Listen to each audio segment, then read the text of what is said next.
welcome in to Check the Mic. Steve Palazzolo, Sam Monson, live for our Week 5 NFL review. It's all presented by FanDuel.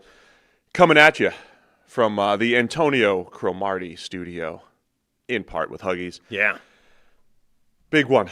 Week 5 is in the books. It was an easy one. It's going to be a quick show here. A couple teams on bye. Going to be a lightning quick show. Oh, yeah. Going game by game. Super fast. Because as everyone knows, whenever we have less games, we do shorter shows. Always. No, we're calibrated for whatever we do. Hey, there were some less competitive games. Yes. And that's when you have Joe Burrow hurt. When First you have week, really, where we've what? First week, really, where we've had a bunch of games that just like yeah. The QB injuries, and in Baltimore's case, bigger injuries, a lot more injuries. A lot of them. You know, making the Ravens maybe less competitive, the Bengals less competitive. Would have been better if we had fewer QB injuries. But here we are. Still some excitement, and one of the wildest, I would say, bad beats maybe ever or in recent history. So we'll break it all down. You ready to go? Let's go. All right, it all started Thursday night. San Francisco 49ers pull the upset at the Rams 26-23. And then in I think it was maybe Peter Schrager after the Vikings win on Sunday morning was like, all right, we already have a theme for Week 5. It is former first-round backups. The backups come good in a new place because it's Mac Jones, and eventually it was Carson Wentz, which we'll talk about in a little bit. But this was Redemption Week? Redemption Follows Week. the theme. I have no idea. The theme that I've been on for the last 7 minutes or so. Did any other backup quarterbacks have redemption? I have no idea. Probably. But Mac Jones, with no receivers on paper, right? With Ricky Pearsall hurt, with Juwan Jennings hurt, with Brandon Ayuk still out, and he goes out there, finds his old friend Kendrick Bourne for 10 catches for $142. They throw to Christian McCaffrey a bunch out of the backfield again, because that's what they do. 8 catches for 82 and a touchdown. And Mac Jones and the Niners moved to 4-1. And despite the line continuing to move to 7.5, 8.5 for this game. It was so the Rams were already favored for the game, and then the news came out of just how many 49ers players would be missing the game, and it moved, another 3 or 4 points or something in the direction of the Rams. And I was like, I'm still taking the Rams at that because so many 49ers are missing. And yet, very early on, first opening drive was a methodical, clean, effective drive for the 49ers, and they put a touchdown on the board. And so immediately it was like, oh, this is actually going to be competitive. By the way, this was a bloodbath week for Survivor pools across the nation. Oh, yeah. Ours, we lost a lot of, but this was one. The Circa Survivor lost it. Like, this was one where I think the most people were on the Rams. Ours is a little janky in terms of what it shows you until the week is finished. Like, during the week, it's a little weird to try and. Yeah, it hates moving along. Doesn't like that. Anyway, we lost a lot of people that were on the Rams. There were a lot of people that were on the Cardinals as well, and the Bills. So a ton of people went down in Survivor. I did. Still alive. Same. Yeah. Happy for you. By the way, I told you last night, 3 separate people won this week in our league on the Saints. Yeah. The balls on those people. Yeah. They're like, of course the Saints are going to get their first win. Why? How? But good for that. We're 5 weeks in. There's no way you could possibly be down to the Saints at this point. I got nothing left. I got to go with New Orleans. What a strategy. Spencer Rattler. Get the Saints out of the way. Wild. They're destined to win if you do that. Fair play to those people. So, a lot of fair play. I see how you adjusted that. So, well, we could, it's a morning show. Couple big plays here. First off, Mac Jones and the San Francisco 49ers offense, just dominating early. Yeah. And I make this point all the time. You've got the heavy underdog. They come out hot. In a lot of football games, the favorite comes back, and eventually they take over. The Rams obviously get back into this game. Stafford's still chucking it around pretty impressively, 389 yards through the air, a couple big throws down the field to get them back into it. But as the Rams are driving to potentially take the lead, Alfred Collins, rookie defensive tackle from the 49ers, punches Kyron Williams in the face on his way to the football. On his way to the football, a peanut punch to the face and then the ball to force the fumble. Which is probably more effective. To save the game. Yeah. You punch a running back in the face and you get the ball. Particularly when you're a nose tackle, Like, whatever, if you're just a cornerback slinging your weight around. When you're a nose tackle, you got some heft behind that punch. You can probably do some damage. Look, 2 things have got to happen. When you're in these games where you've got massive underdog, beat up, banged up, even when you're playing well, right? When you show up, because this happened in Miami against Buffalo, right? They showed up. It's like, oh, look, they're still fighting hard. They're still playing. They want to win the game. But ultimately, they're not anywhere near as good as Buffalo. And the longer the game went on, the Bills were going to win. So two things need to happen. Number one, three, I guess. Number one, you need to show up and actually still fight. They did that right away. Number two, you have to shorten the game, right? It's a long game, 60 minutes. The longer it goes, the more the other team's going to win. They chewed up almost the entire of the first quarter with the ball. Like, the Rams basically didn't see the ball until the second quarter. So immediately the game is 25% less long than it was to begin with. That's a huge step in your direction. And then the third thing that needs to go your way is you got to get a few high-leverage plays bouncing your direction. And all of them did in this game for the 49ers. Like, I'm not saying they didn't deserve to win the game or anything like that, but if you tot up all of the high-leverage plays in this game, all but one, I think, went in the direction of the 49ers. You had that Alfred Collins play, absolutely huge, and we'll talk about the punch part in a minute. You had an awful Mac Jones turnover-worthy play late in the game where he threw the ball directly to a dropping, Josiah Stewart, who himself was only keeping it away from Cameron Curl, who was breaking on it behind him. Like, that's the classic play. You know, Tom Brady in the 28-3 Super Bowl throws the ball directly to, was it Robert Alford, who drops it goes right through his fingers, and then Julian Edelman makes the ridiculous circus catch, right? That play, people always forget about that. That play, the first half of that play was Tom Brady throwing it directly through the hands of a defender. I mean, the comeback ends right there if that is punished the way it should have been. So that goes their way. They had the Isaac Guerrero fumbles the ball, but the ref said, oh, no, sorry. The whistle had blown, forward progress had stopped. Nothing we could do about it. Even though, I mean, that was a very early blowing of forward progress. Basically, all of the big high-leverage plays went San Francisco's direction, some of which they caused themselves, good defensive plays, some of which the Rams shot themselves in the foot by not making the play. That's part of it as well. And some of which, the black and white stripy people helped them out. Yeah, then we get into overtime. It's 23-23. Niners drive down. They get the field goal to go up 26-23. Rams respond.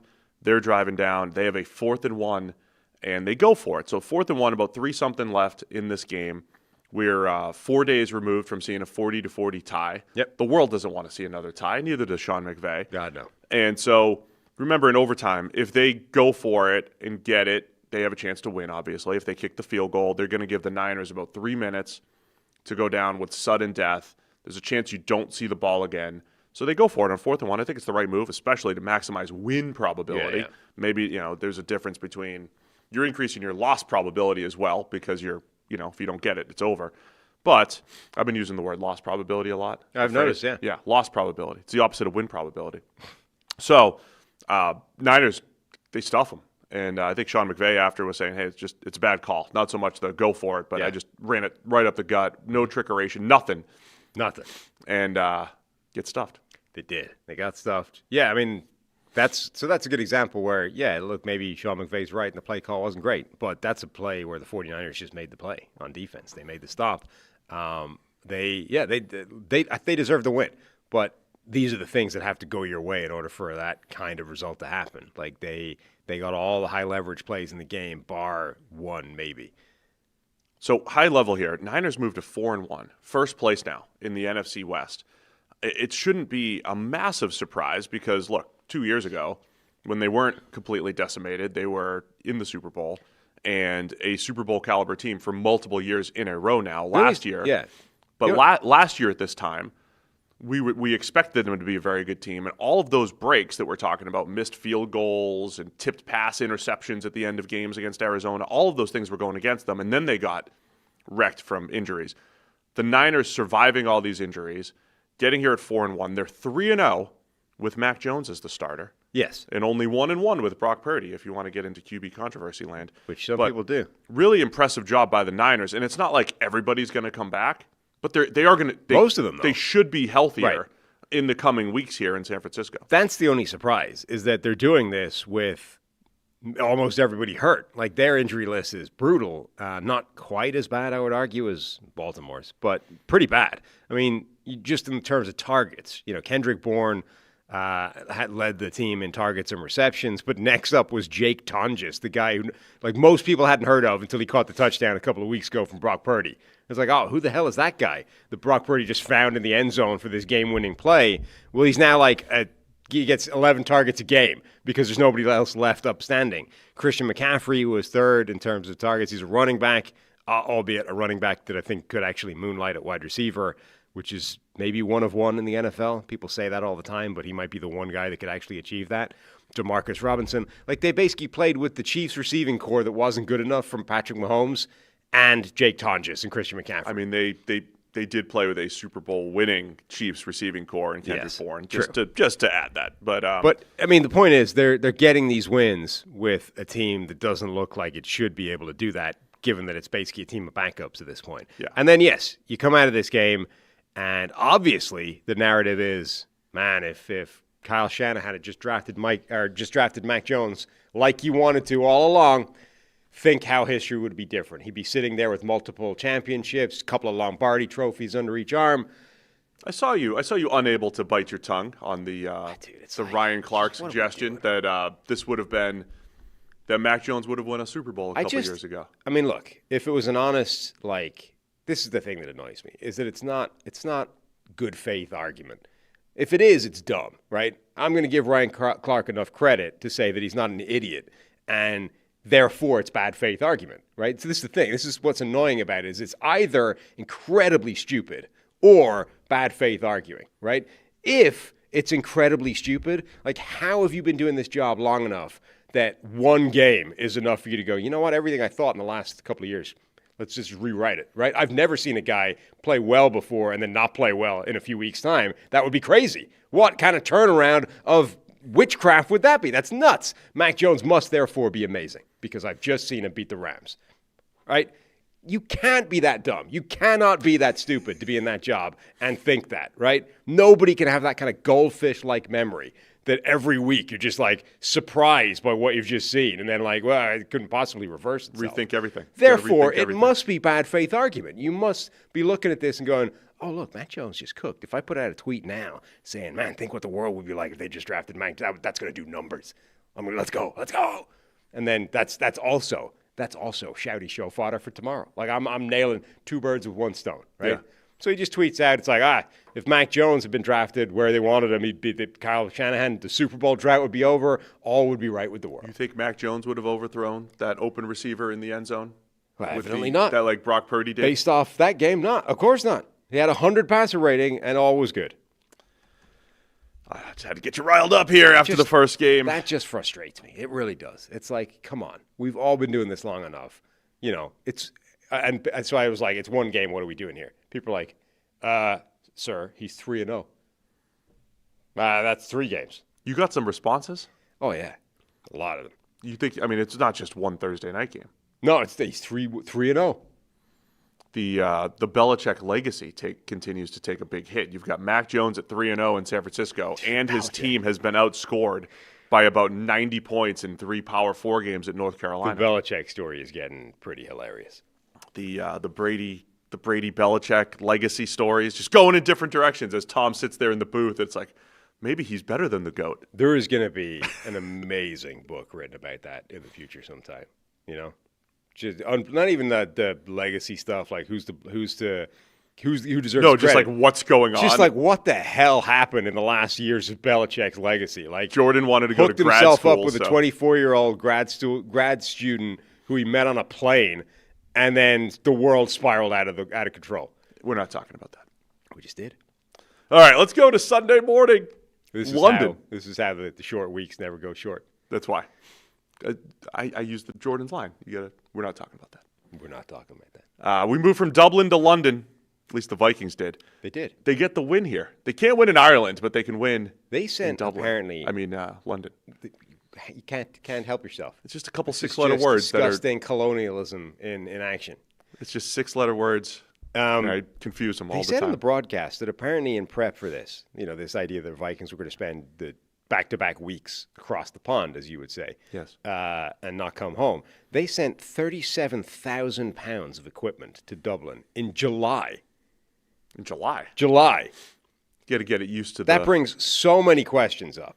Where did they stash 37 pounds worth of crap in Dublin for like 6 months? You should have offered up your That's apartment. 6 months. I don't have 37 pounds worth of space in my place, trust me. That's a lot of stuff to be over there. Also, how do they have like 37,000 pounds worth of spares that they don't need for the next few months, that they can just leave sitting there in a storage place in Dublin? And then that has to then transport it. And then lastly, 3 big questions. Number one, like those 2. Thirdly, what are they doing with 37,000 pounds worth of crap now that they've done with these 2 weeks left to bring it home? You could slow play it coming back. You don't need it. It's all your backup stuff. But you got to bring it you got to get it out there early, though. Got to get it out there early because you can't risk it week of or a couple weeks early. But you also have to do something with it at the end. Like you have now 37,000 pounds worth of crap that needs to go somewhere. Maybe they donate it.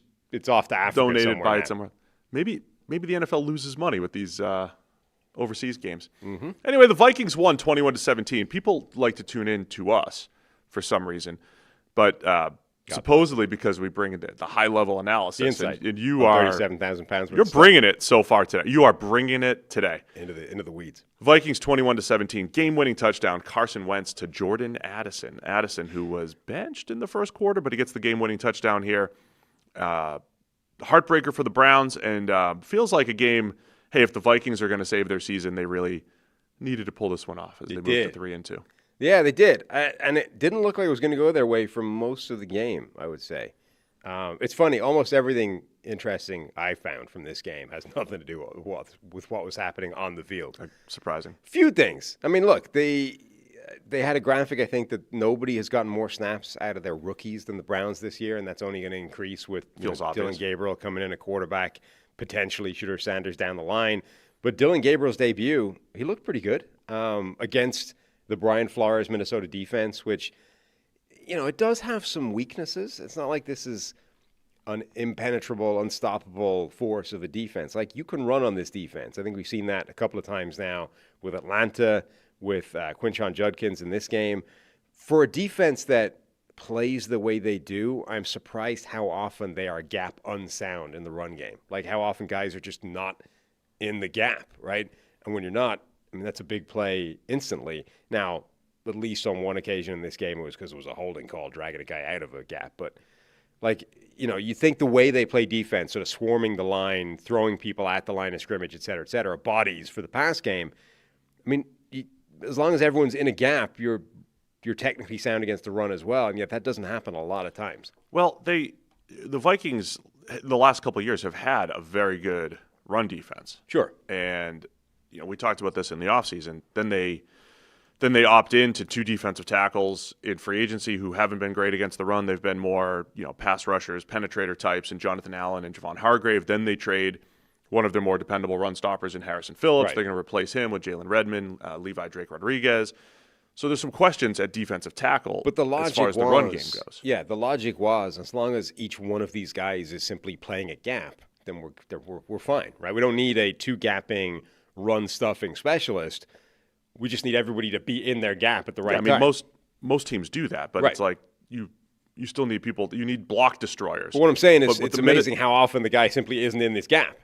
It is I'm calling it an experiment because they were very good against the run last year without having great run stoppers. I think they got worse in that department, but they play more 8-man in the box than most, and so you're just outnumbering the offense more often than not, and they're not this year. They're not doing that this year. So Quinshon Judkins I thought was very impressive for the Browns. Once again, when we talk about relying on their rookies, Judkins had 110 yards. Felt like more, to be honest. Yeah. It did feel like it was more because they had a big run. They did, right? That's right. He had the 50-something yarder called back. So Judkins, when you go back and look at the stats, the fact that Dylan Gabriel threw the ball 33 times and dropped back a few more times than that, it felt like it was a very conservative Browns game plan where the whole offense was running through Judkins.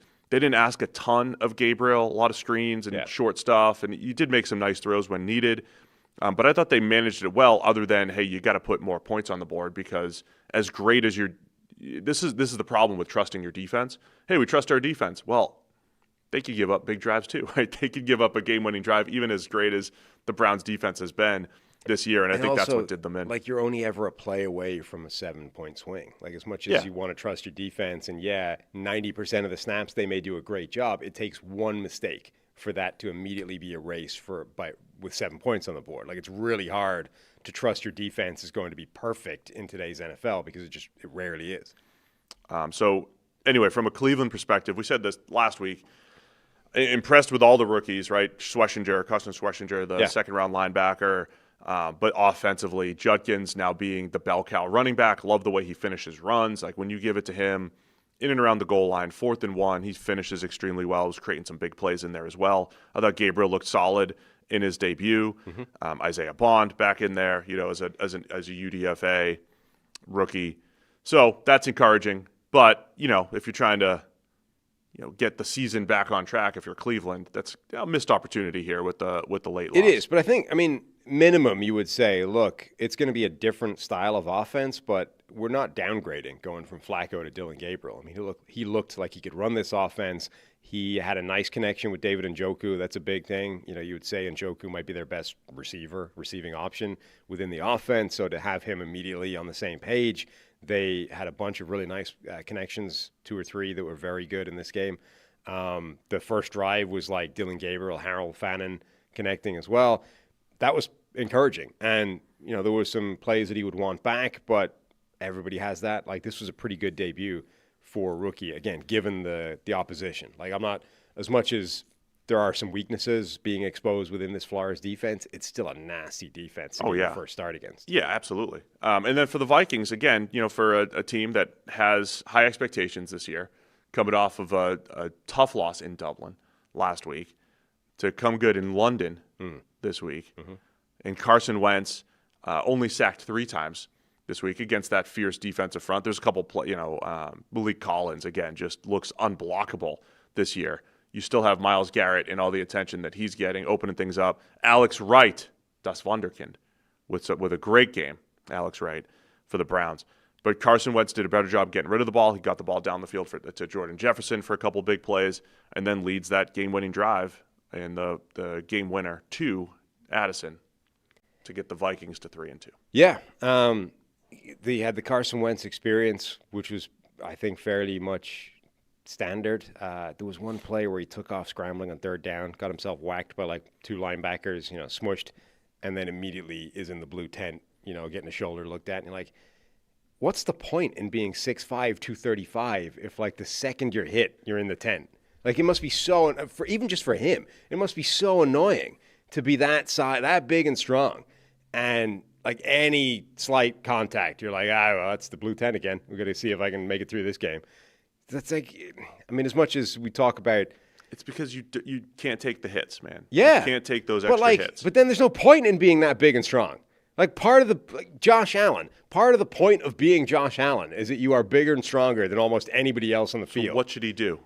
There's nothing you can do about it. It's just unlucky. That's what I'm saying. Like, it must be really, really annoying for Carson Wentz to be a giant. There's like 1 or 2 other quarterbacks in the NFL that can rival his sheer stature of, look at me, monstrous statue like Adonis of what this position should be. Only, unlike the other ones, the second anybody touches me, I just break. It's a great show so far. You're just like, just be more durable, Carson. I'm not saying you do anything about it. Carson. I'm just saying it's really unfortunate that like the thing that should be his calling card or like his greatest strength is in fact irrelevant because he can't use it. Anyway, anything else on this game?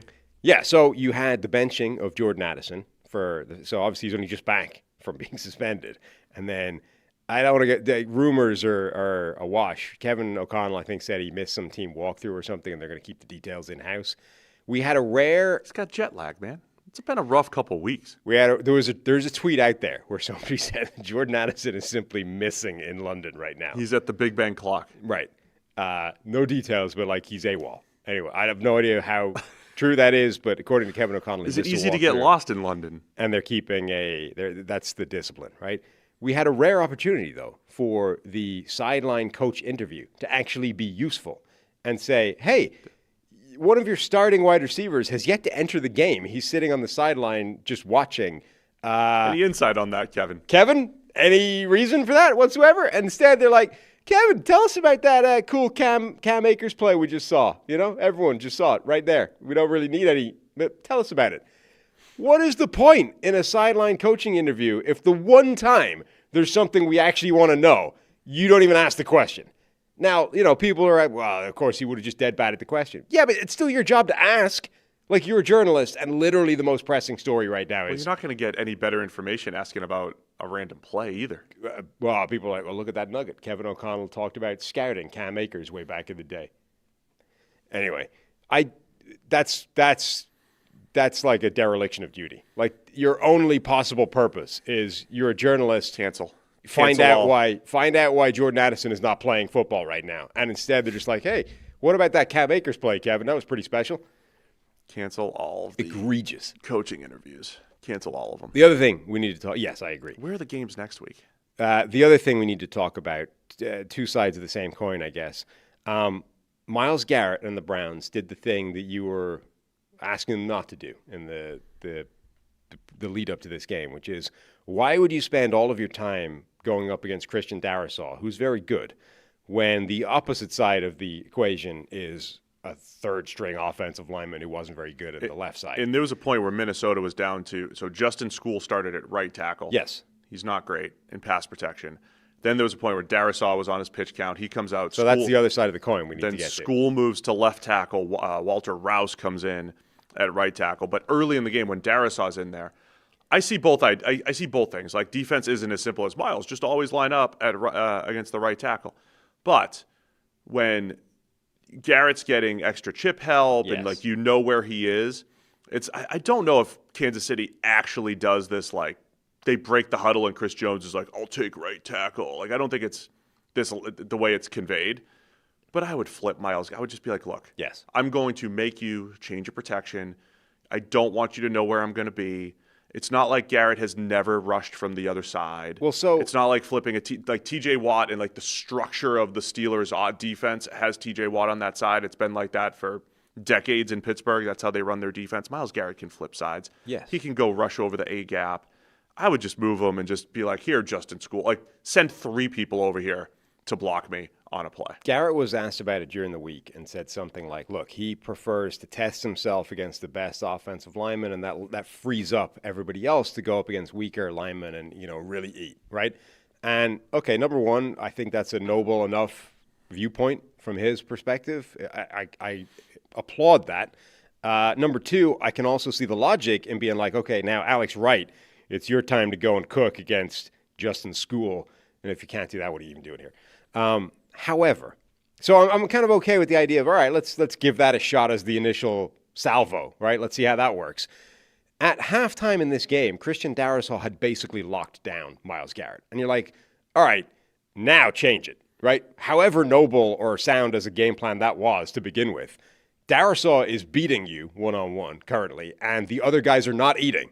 So instead, why don't we move you to the other side where Justin School cannot block you one-on-one, and they will have to dedicate extra resources over there. And then it doesn't matter what's happening on the Darrisaw side. But I get the idea, right? If you can slow down Garrett, even with extra bodies, Darrisaw is going to shut down either Isaiah McGuire or an Alex Wright, theoretically. But now you're like, you have to dedicate 2 to 3 bodies to him at any and all. No, I get it. So then you get that part I disagreed with. I think you had to move him over to the other side and just let him wreck shop. Then, randomly, I'm not sure if it was the end of the third quarter or the start of the fourth, but somewhere around there, it's like Christian Darrisaw is no longer on the field. It's not an injury. Kevin Seifert was reporting that he's just reached his pitch count. They've decided this is all part of his rehab, process, and he's simply hit his snap count and he's out of the lineup and he's not coming back. So in the middle of a close game on the road with the Vikings kind of needing a win for their season, they're just like the one good player on the offensive line that's left standing. He's on the sideline now because the medical people have said, the rehab says can't stress the body this much. It was time to take him off the field. What? Are you serious? How is that the way this works? Aside from anything else, last week, thinking long term, he played 72 snaps last week. How did he not hit his pitch count then? I mean, we we know that NFL teams they've got their GPS data and they've got all this stuff that we learned about on our little Super Bowl tour last year. They know something that's like, hey, this dude's got to be on a pitch count. We can't go 72 as he did last week. As we know, neither one of us is a doctor. But I cannot believe. But one of us is adjacent to multiple. But I cannot believe that this is the closest we've come to this working out. That in the middle of a really close game, in a vital game in your season, you just pull your best offensive lineman from the field for the last quarter because you're like, I'm sorry. Wouldn't you load management that earlier? The doctors have decided this is his pitch count. Yeah, this is his load management pitch. You couldn't have adjusted the load during the week so that this wasn't going to happen. Again. Whatever about, I do believe there's a time, people are like, he's either good to go or he's not. I don't think that's necessarily true. I think there's definitely a world where you can be, not quite 100%, good enough to play, maybe in need of some rest or whatever. But, this can't be the way it works. It can't be that just at the end of the third quarter he's off the field now. Figure out a way of adjusting the load so that maybe you take some snaps off him in the first quarter or the second quarter, or he doesn't practice on Wednesday or whatever. Adjust the load so that he's there in the fourth quarter to block Myles Garrett. Yeah, I would do that. And yeah, they didn't. You're on a roll today. Ironically, the second he went off the field, the Vikings offense clicked. And they did. Everything worked. It did feel like they were getting rid of the ball quicker. I mean, look, it does go both ways. Having backup linemen can absolutely wreck shop for your offense. It can also make you speed up a little bit. And for Wentz, maybe not the worst thing in the world. Not saying, put backups out there for Carson Wentz. But it did make them, I think, a little bit more cautious from a play calling perspective, and Wentz getting rid of the ball much quicker. And they led the game-winning drive. Without Darrisaw out there is impressive for Minnesota. Yes. Also, by the way, the Addison thing, whose tweet is this? Somebody called Kyle Soap from PFN. Most touchdown receptions by an NFC North player in his first 34 career games. So, an arbitrary cutoff line. But I believe that is the number Jordan Addison's at right now, which is why they're using it. Since 2000. Yeah. So this century. 20, Jordan Addison, number 1. 19, Justin Jefferson, Greg Jennings, and Roy Williams. 17, Megatron and Sam Laporta. 15, Kenny Golladay and Jaden Reed. So despite that run of NFC North wide receivers in this century, which is a lot of them, Jordan Addison has more touchdown receptions than any of the other ones through his first 34 games. Need I remind you how many quarterbacks Jordan Addison has made throughout his career? You need not for me, but for the people. Run through it again. The tweet that I will continue to dust off. He's going to have a job this season, by the way, to keep that running. But Jordan Addison took Kenny Pickett from mediocre ACC quarterback to the best season of his career by far and a first-round pick. Caleb Williams, he transfers to USC, goes Caleb Williams' best season with Jordan Addison when he wins the Biletnikoff with Caleb Williams. Then the Vikings lose Jordan Jefferson in his rookie season. He's like, whatever, I don't care. Kirk Cousins still going to ball with me at receiver, which he did. And then last year, Sam Darnold. Sam Darnold's career year. Now, I know Sam Darnold's playing well this year, but it's a good story. Jordan Addison, always adjacent to quarterback breakouts. And now we only have 2 weeks of him with Carson Wentz, and we'll get to see more with J.J. McCarthy, presumably at some point. But Jordan Addison's always been around elevated quarterback play. Because look what happened. Pickett, Caleb Williams, Kirk Cousins, none of them did anything without Jordan Addison after the fact. 2 other tweets I wanted to put out here, which this was a fun game for random stats. We're still going tweets. Here. Yeah. This game. You have one of these NGS ones later, but the Vikings win probability dropped as low as 18% after they punted with 3:27 left in the fourth quarter, trailing 17-14. Nailed it. That was the point where the offense then clicked. So it wasn't quite as soon as Darrisaw left the field. It was a bit later than that. But after that, Carson Wentz finished 9 for 9 for 71 yards, including that 12-yard game-winning touchdown pass to Jordan Addison. And then lastly, the most Browns stat of all time. You ready for this one? Yes. From DraftKings, Cleveland Browns quarterbacks are 0-17 when making their first career start since they returned as a franchise. Wow. 0-17. 0-17. Every single one of them lost their first start. Gabriel could have changed everything. Could have changed the history, changed the future, changed it all. Instead, nope. We should start just another futile Browns quarterback. We should start a New Jersey for all the Browns quarterbacks who have lost in their first start. That was where I also discovered that DeShone Kizer finished his career 0-15 as a starter. Oh, man. He was so mad at me when I was criticizing him coming out as a prospect. Yeah, it happens. All right, I've got no more use for the London game. You're on a roll. 0-15 is hard to get to. It really is. Let's get to a blowout here. Houston Texans, 44. Is it 44? I've lost my page. To 10 over the Ravens. Texans move to 2-3. Ravens fall to 1-4. Do you have the inactives handy for the Ravens? It's basically the injury report we read out before, but it's everybody. It's all Lamar the important Jackson, players. Kyle Hamilton, Roquan Smith. When we read it out, right, before, it was during the week. It's like, oh, look at all. Normally you read the injury report and you know that, quite a lot of players from the injury report are still going to play because they're just not practicing or whatever it is.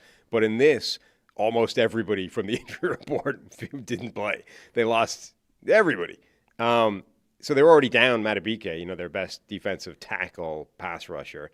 They didn't have Roquan Smith, all-pro linebacker. They didn't have all-pro safety Kyle Hamilton. I think they were without their top 3 of their top 4 corners, I think I'm right in saying. They were without left tackle Ronnie Stanley. Of course, Lamar Jackson wasn't playing as well. So it's like you're missing the spine of a defense. You're missing all of your best defensive players. You're missing your quarterback, obviously an MVP, multiple-time MVP. You're missing his left tackle.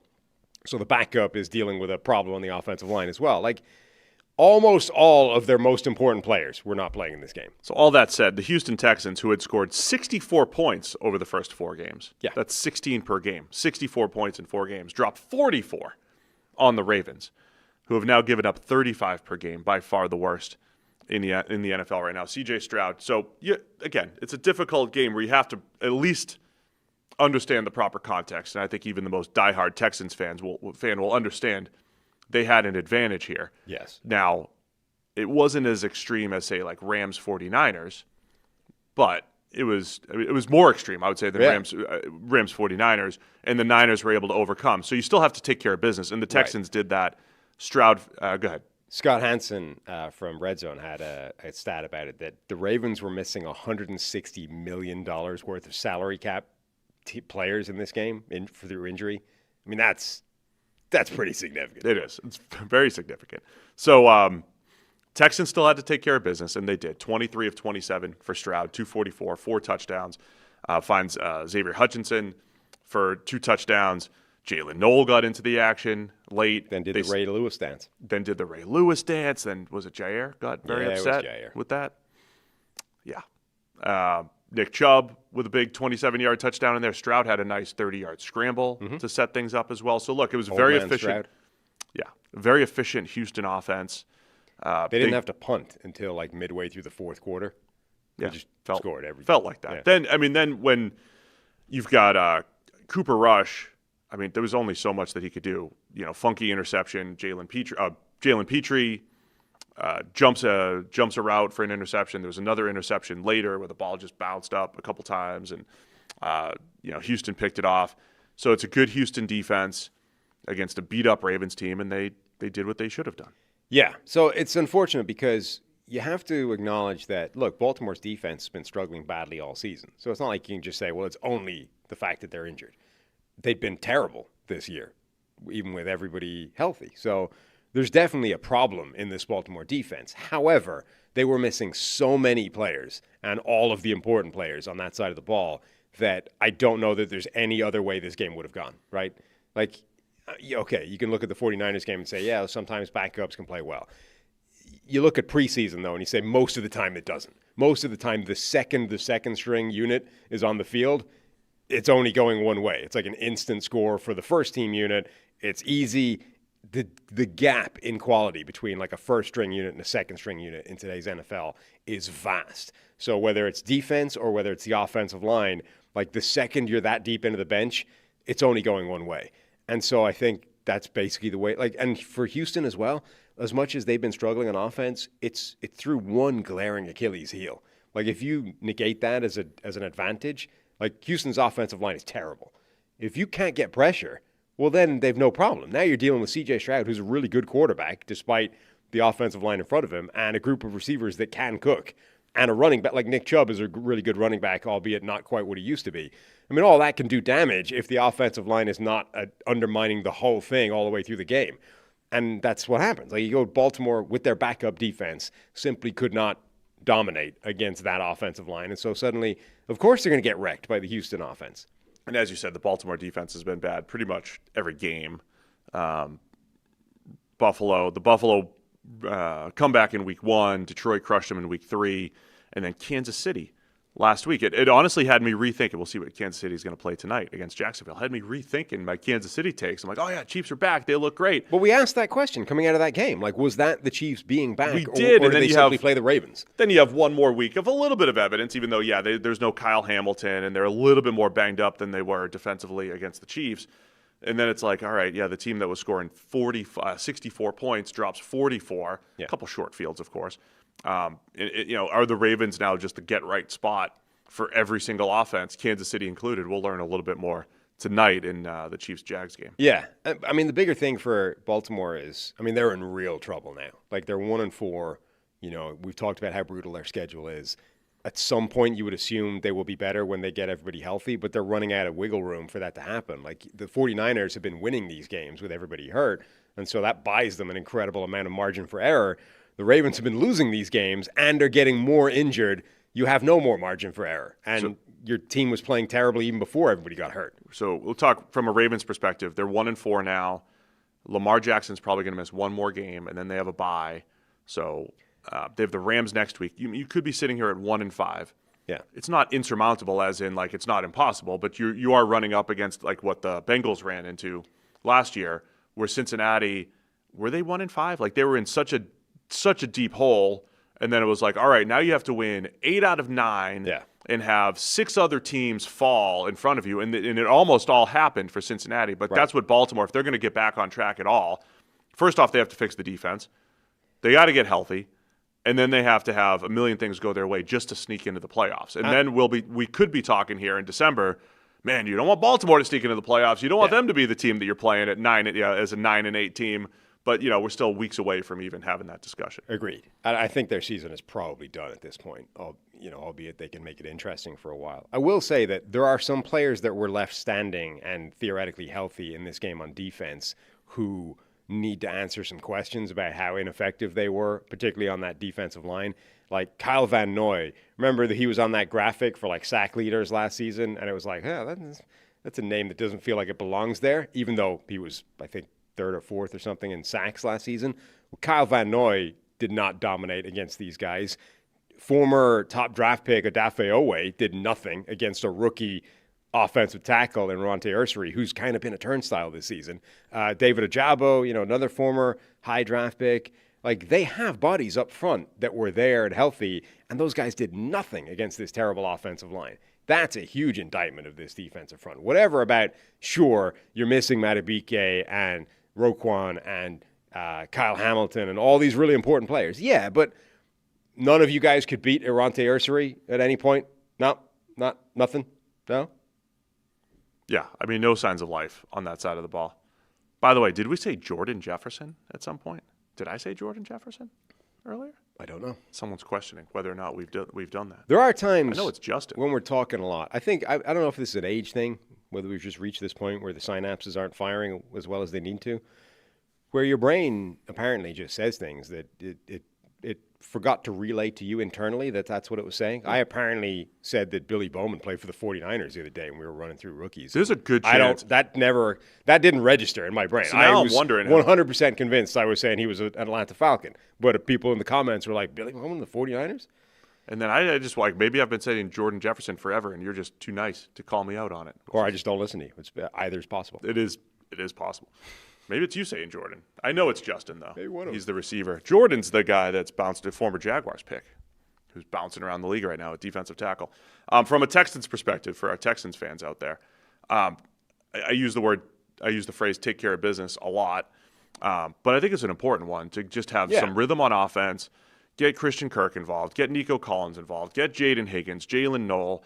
Nick Chubb had the long run, and I want to say it's the best C.J. Stroud's looked in a while. Well, last week was the best Patrick Mahomes had looked, or at least that offense had looked in a while. But you still need to do that, and I think it's important for Houston to at least have momentum, or at least take advantage of what was there from Baltimore. And it validates the thought that, look, the only problem here is the offensive line. Like, if we get that fixed, or even just average, creep back toward average, like if we just make the offensive line to the point where it's not a complete liability every single week, this is what can happen. Yeah. Like, it does show that, I mean, okay, there's quite a lot that needs to happen to get to that point, but it does show you that if this offensive line was just a regular, normal platform, C.J. Stroud can still go out there and ball. Like, this is what is happening on a weekly basis for this Houston team. Is the offensive line is so terrible that nothing else can function. This shows you that if you just take that away as a problem, Stroud looks great, the receivers look great, even Nick Chubb looked great. Like, it can all look good again. All right, I got no more use for this game. Agreed. Let's go. Denver Broncos 21, Philadelphia Eagles 17. Eagles get up to a 17-3 lead, and then the Broncos with a fourth quarter comeback. They get up, they get within 7, 17-10. They score a touchdown to make it 17-16, and then go for two. Yeah, they did. With a lot of time left in the game. This wasn't like a last-second go-for-the-win decision. We'll discuss this in a minute. They go for two. They get it to go up 18-17, and then tack on another field goal to make it 21-17. It wasn't scoregami, but the way we got there was a scoregami-ish type of way. We're going for two with 8 minutes left in the game. Really impressive comeback for the Broncos, and then another, kind of sleepy second half for the Eagles offense. Yeah, and that's, I think, a big takeaway from this game is it happened again for Philadelphia. Can we start with Denver? I got a lot to say about Philly, and I feel like we spent a lot of time on them in the preview, and I don't want to overdo it. Can we start with Denver? Sure. Where do you want to start? They pulled it off, man. This was an impressive win. They're a team, they're 3-2 now. They hadn't trailed in the fourth quarter in any game. This is the first time they've trailed in the fourth quarter, right? Because they lost on game-winning field goals to the Chargers and to the Colts. They're that stupid leverage. I'm going to keep referencing the leverage play. Yeah. Leverage play away from being 4-1. Okay, let's start with the decision, the 2-point thing. This was a new wrinkle on this. So Denver is executing this comeback. They get scores on the board quickly. They get the second score. There's still like 7.5 minutes left in the game. And instead of most coaches, almost all coaches, would just kick the extra point, tie it up, and try and win the game later. We got 7.5 minutes. We're cooking, right? Sean Payton instead decides to go for two to take the lead instead of just tie it up with, again, 7.5 minutes left on the clock. Number one, I think this is a really interesting decision just generally, right? Let's try and take the lead here. Number two, I think specifically for this game, it was really smart because it threw all of the pressure onto this Philadelphia Eagles offense that was stalling again, right? That was doing the thing they've done every game this season, which is we just cease functioning for a while. And that had happened. They tightened up. They'd stopped scoring. They'd stopped moving the ball. That was enabling this comeback from Denver. Like one half of that equation, you got to stop them and you got to start scoring yourself. So they were tightening up. And so Sean Payton goes, well, all right, let's heap pressure on top of that. They're already kind of choking, right? Let's make it even more intense and pressure. If we take the lead now they have to get going again because they need to put points on the board. I think that was really, really smart. They go for it. And if you don't get it, it's fine. 7.5 minutes left. We've just scored twice in the last few minutes. We're good. Like, there's plenty of time left in this game for us to get the ball back and add a field goal. And if we do score, we put all this pressure on this offense that's already melting under pressure. I didn't hear Peyton's explanation for it. I'm not really sure if that was the case or not.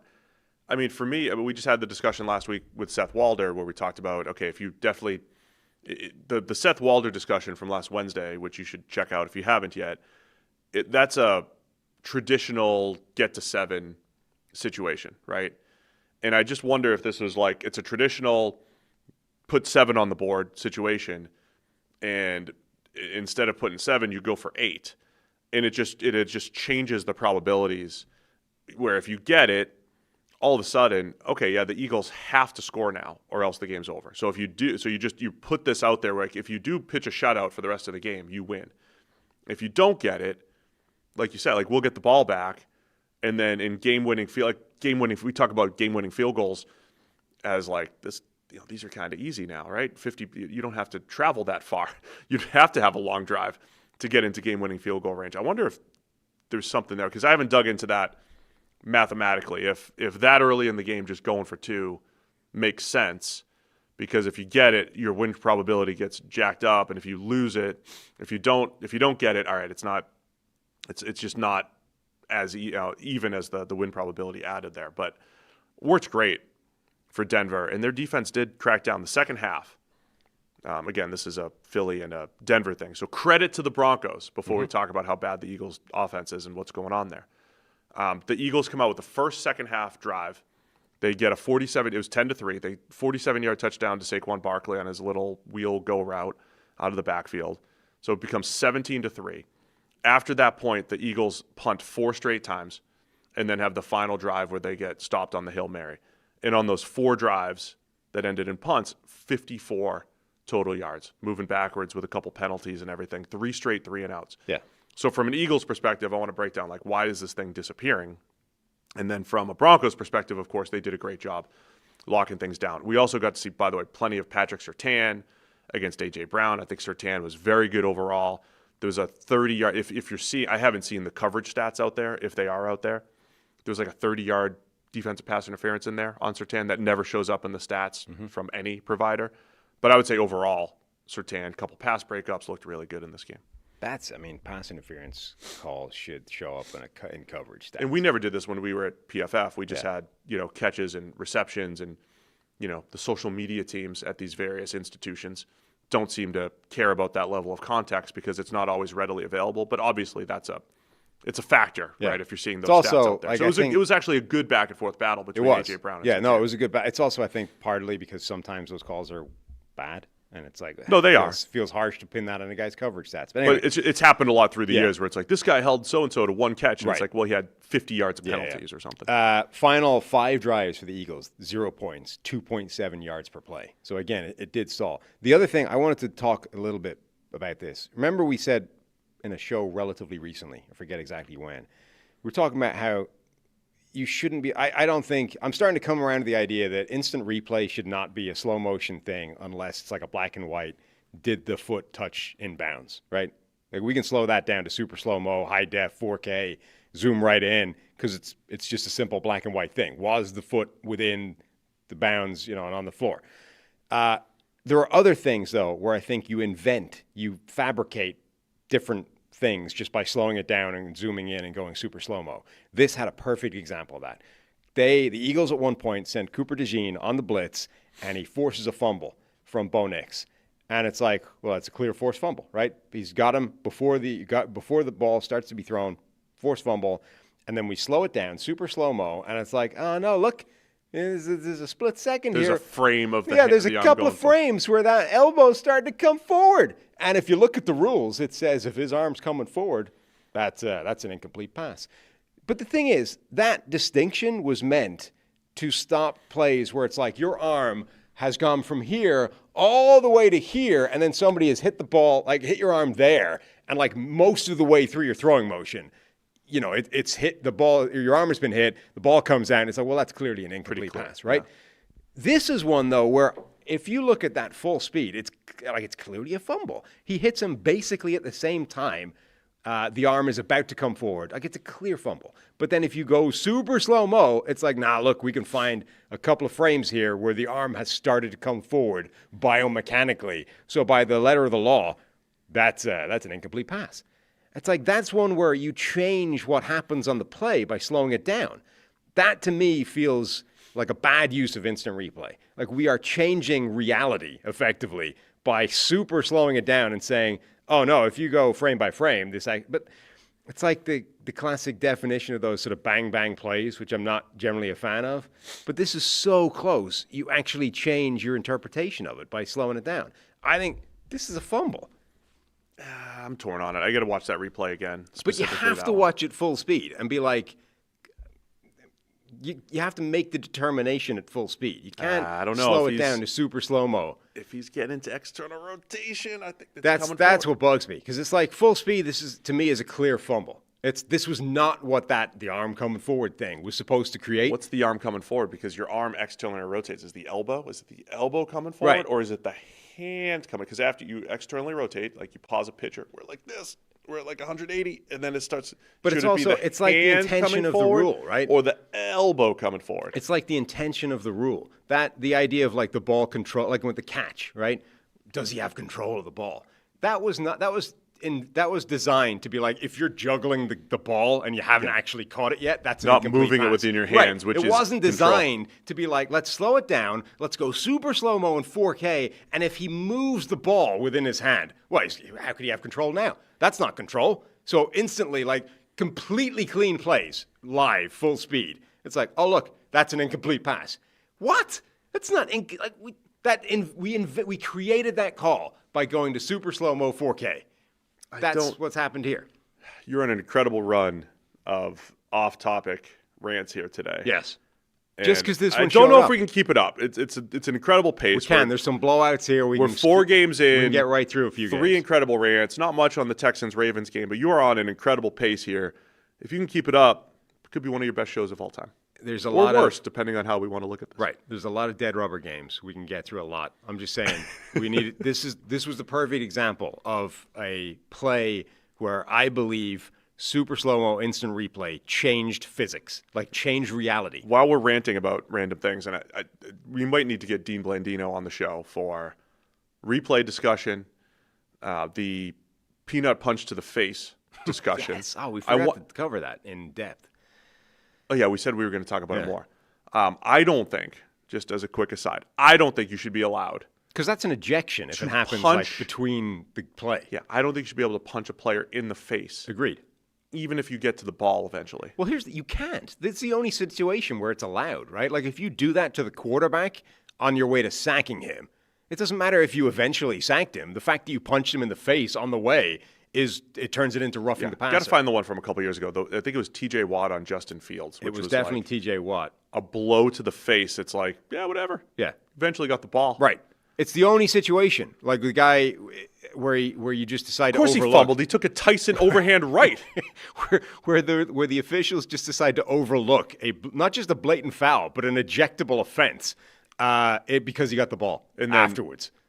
There's a lot to talk about this one. And then the other one for Dean, I always like to my intentional grounding soapbox. There was a play in this game where Bo Nix was called for grounding. Clearly he's trying to throw the ball away. The point of the rule is not to not allow quarterbacks to throw the ball away. Like, you're allowed to throw the ball away. It's just be like receiver in the area. And right after that, there was a huge play, Bo Nix to Cortland Sutton. Like, they would have been that's a game-changing call, deciding to pick that flag up, which is the correct call. It was the right call. I agree. Flag. It should not have. I was in the middle of complaining about them actually calling it, and then the broadcast didn't know that they overturned it, didn't mention it, and then Nix converts to Sutton. Mm-hmm. All right, so there's one other massive play in this game, and we got to talk about what happened with the Eagles' offense, because we talked about this on the preview show, the fact that they are a little boom or bust, that they throw the ball down the field, and they don't throw the ball at the intermediate level. But there was, in the fourth quarter, where the Eagles only had 50-something total yards. There was a 4th and 4 where Jalen Hurts throws another good deep ball, and that was how the Eagles moved the ball in this game. Deep ball to Devontae Smith early, deep pass to Saquon Barkley for the 47-yard touchdown. Hurts hit 3 of those deep passes. He should have hit 4. 30-yarder to Devontae Smith on 4th and 4 from midfield. 4th and 4 from midfield. He hits it, negated because of an illegal shift. The number of times yesterday, my theme for the day. Some weeks it's the blocked punts and it's the missed field goals or whatever. This week was illegal forming. Illegal formation, illegal shifts, the number of plays. There was a back-to-back plays where the Chargers had negated big first downs just by, I didn't form legally. Illegal formation. Can't have it. This illegal shift, instead of first down in the red zone for the Eagles or right outside the red zone, it becomes 4th and 8 from their own 45, and they punt it 23 yards back to the Broncos. So that was a big play in this game. But once again, Jalen Hurts, if we can put up the passing chart here. No middle of the field, but no intermediate level, none of that 10 to 19-yard level. So if you look at his passing chart, he hit on some of those deep balls, right? He missed on a bunch of them, and then there's a whole bunch of short stuff. But you see that 10 to 19-yard range if you're on YouTube? There's nothing there. One incompletion. There's 2 pass attempts, 3 pass attempts, right? Just even in that range. And it's very boom or bust, right? So he hits those deep balls. Those are great. Like they flip the field with a bomb to Devontae Smith, a pass interference to A.J. Brown, and then they throw to Goddard. Like explosive Eagles offense shows up in these little spurts. And they had more opportunities. I mean, there was the one where A.J. Brown kind of throttles down. Hurts missed him as well, I think. I think both are true. So there's that, that could have been another monster one as well. And so the number that sums this up for me, like there's a whole bunch of short stuff, and then there's a whole bunch of deep balls. This is, I always joke about the Baylor offense in college, right? If you're going to chuck 10 deep balls a game and you just hit 4 of them, it's like, wow, you've got 4 explosive plays. Who cares if you have a couple incompletions in there? But at some point when you're up 17-3, this becomes a really inefficient way to run your offense. And then you say, why is Saquon Barkley, when you're up 17-3 early in the second half, how does he end up with just 6 carries? Well, there was no rhythm to the Eagles' offense. They tried to run him, and there's a 10-yard holding penalty on one of those second-half drives. So there's just no rhythm there, and I think this number sums things up right now through 5 weeks. The Eagles are 13th in EPA per play. Not awful, right? It's not – you'd rather be top 5 if you're the Eagles. They're capable of being top 5. They're 13th in EPA per play, but they're 24th in success rate. Those two numbers are usually very highly correlated, right? If you have a high number of successful plays, it's usually good for your EPA per play. When you're high in EPA, low in success rate, it means you are boom or bust. You are either hitting these big plays that are helping the EPA, but you're also missing a ton of plays. And that's where the Eagles are right now. A lack of efficiency, staying on schedule, and a whole bunch of like prayers down the field. And they ran out of them in the second half. Yeah, I mean, it is crazy. So in a game that they led the majority of, Saquon Barkley had 6 carries. That itself is kind of nuts. And if you look at what Denver was doing, they were like stacking the box and they were showing them, run defense looks, right? Everyone's up the line of scrimmage. I mean, I saw that. I saw Sims pull that out.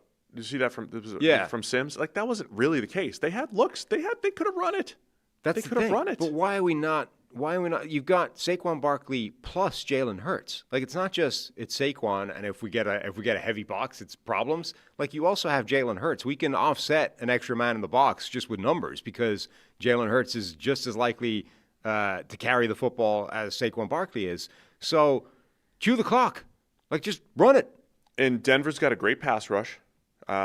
Nick Bonito, tackled the quarterback 3 times yesterday. But you were just inviting that. And they had some dialed up good play calls. They had a little throwback, tight end drag that, but Jalen Hurts gets his hand hit on the throw. So the pass rush is getting to him. So, look, it's interesting to me. Like I think Jalen Hurts is very good. And I mentioned on the preview show, I think he is unique. You can't say very unique. He's just unique, right? He's a very unique player. I just said it.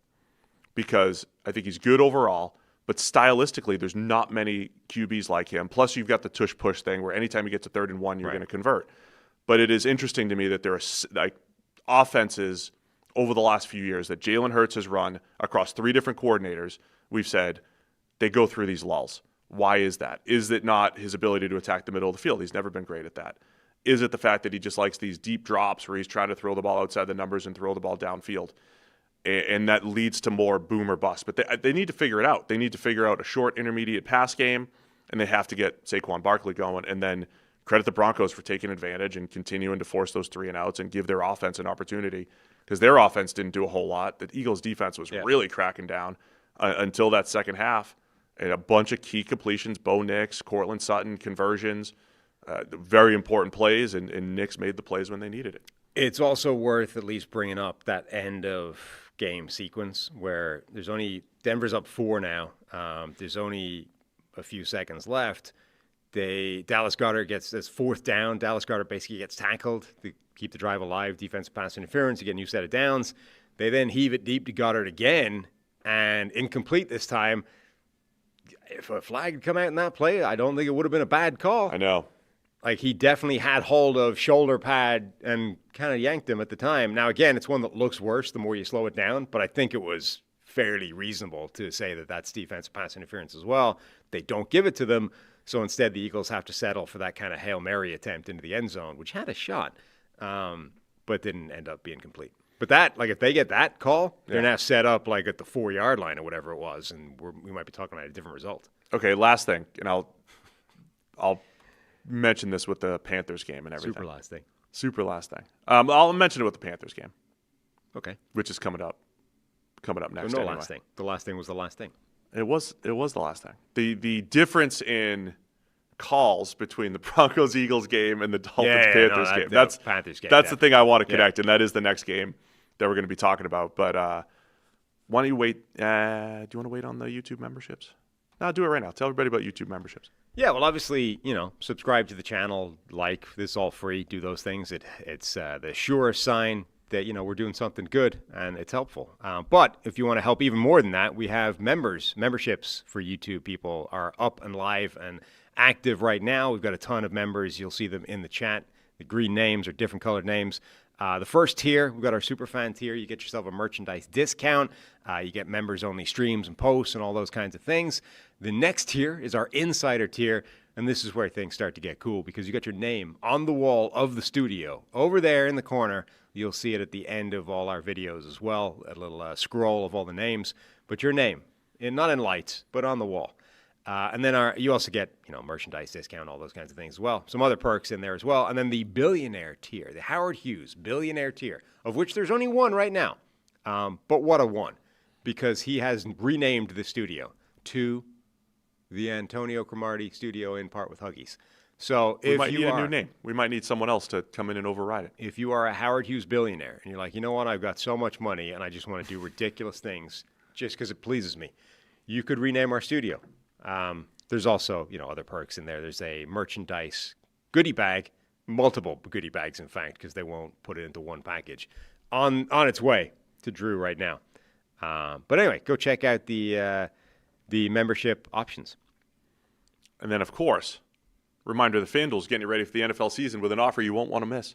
New customers can bet just $5, get $300 in bonus bets if you win. That's right. You pick a bet, you bet $5. If it wins, you'll unlock $300 in bonus bets to use all across the app. You can build parlays, you can bet player props, ride the live lines, whatever you want to do.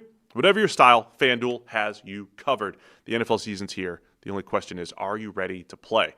You can go visit FanDuel.com/CTM to download the FanDuel app today and get started. That's FanDuel.com/CTM. Must be 21 plus and present in select states. For Kansas, in affiliation with Kansas Star Casino, or 18 plus and present in D.C., Kentucky, or Wyoming. First online real money wager only. $5 first deposit required. Bonus issued is non-withdrawable bonus bets, which expire 7 days after receipt.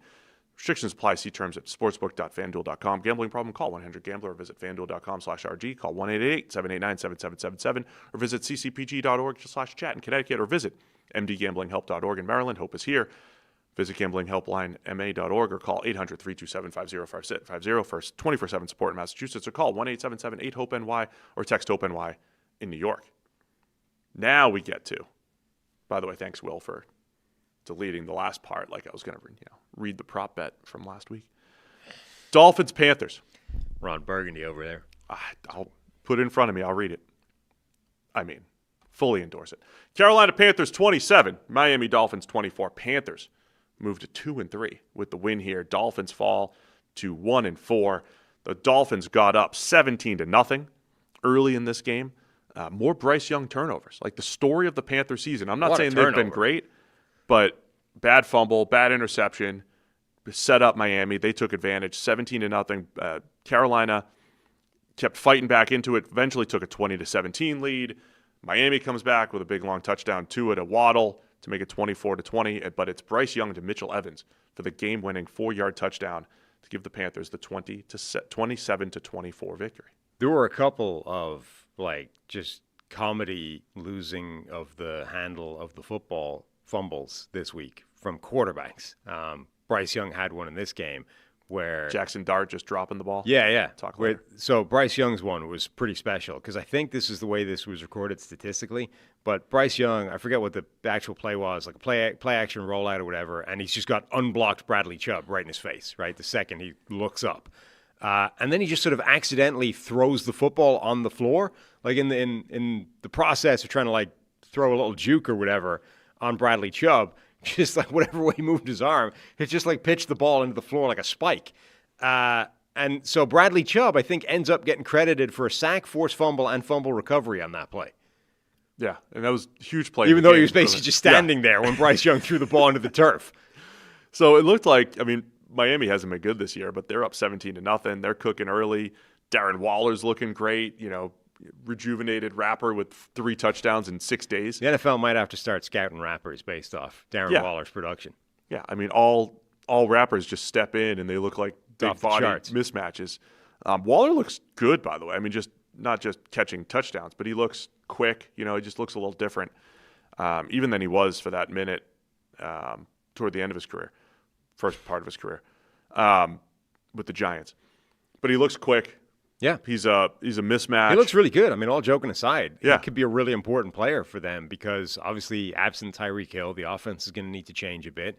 We saw Jalen Waddle have good production, but Darren Waller is a huge secondary target for them now, if not primary target. Panthers got back into this beautiful fade from Bryce Young to Xavier Legette for a touchdown. You don't see that type of fade very often, kind of like the timing. Throw it to a spot. It's not, but like not a jump ball. It's just like throw it to a spot. Receivers just got to get off press, sprint to the spot, and get there. Like just quick stack and get there. I don't want to say it's the first significant play that Xavier Legette has made in the NFL, but it's certainly the first for a long while. Where Bryce Young just puts it in a spot in the end zone, and it doesn't look like Legette's going to get there.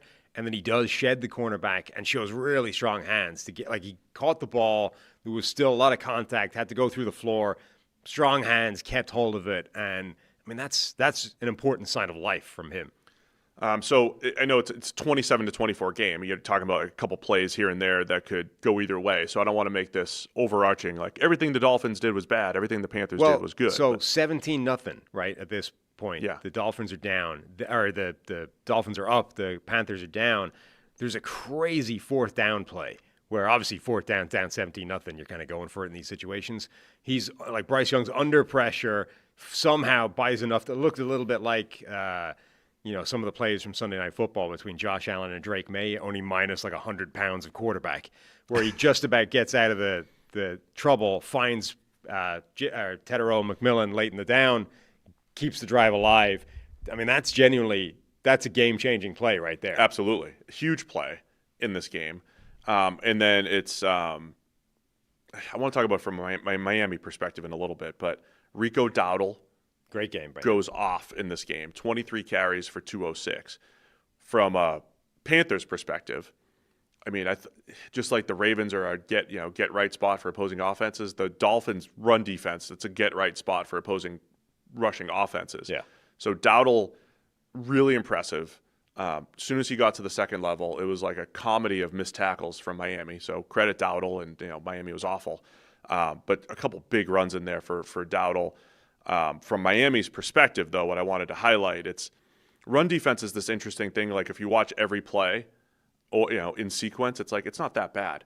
But the number of times where Miami's defensive tackles, including rookie Kenneth Grant and rookie Jordan Phillips and Zach Sealer, the number of plays in which their defensive tackles are completely washed or 3 and 4 yards down the field with no chance of impacting the play.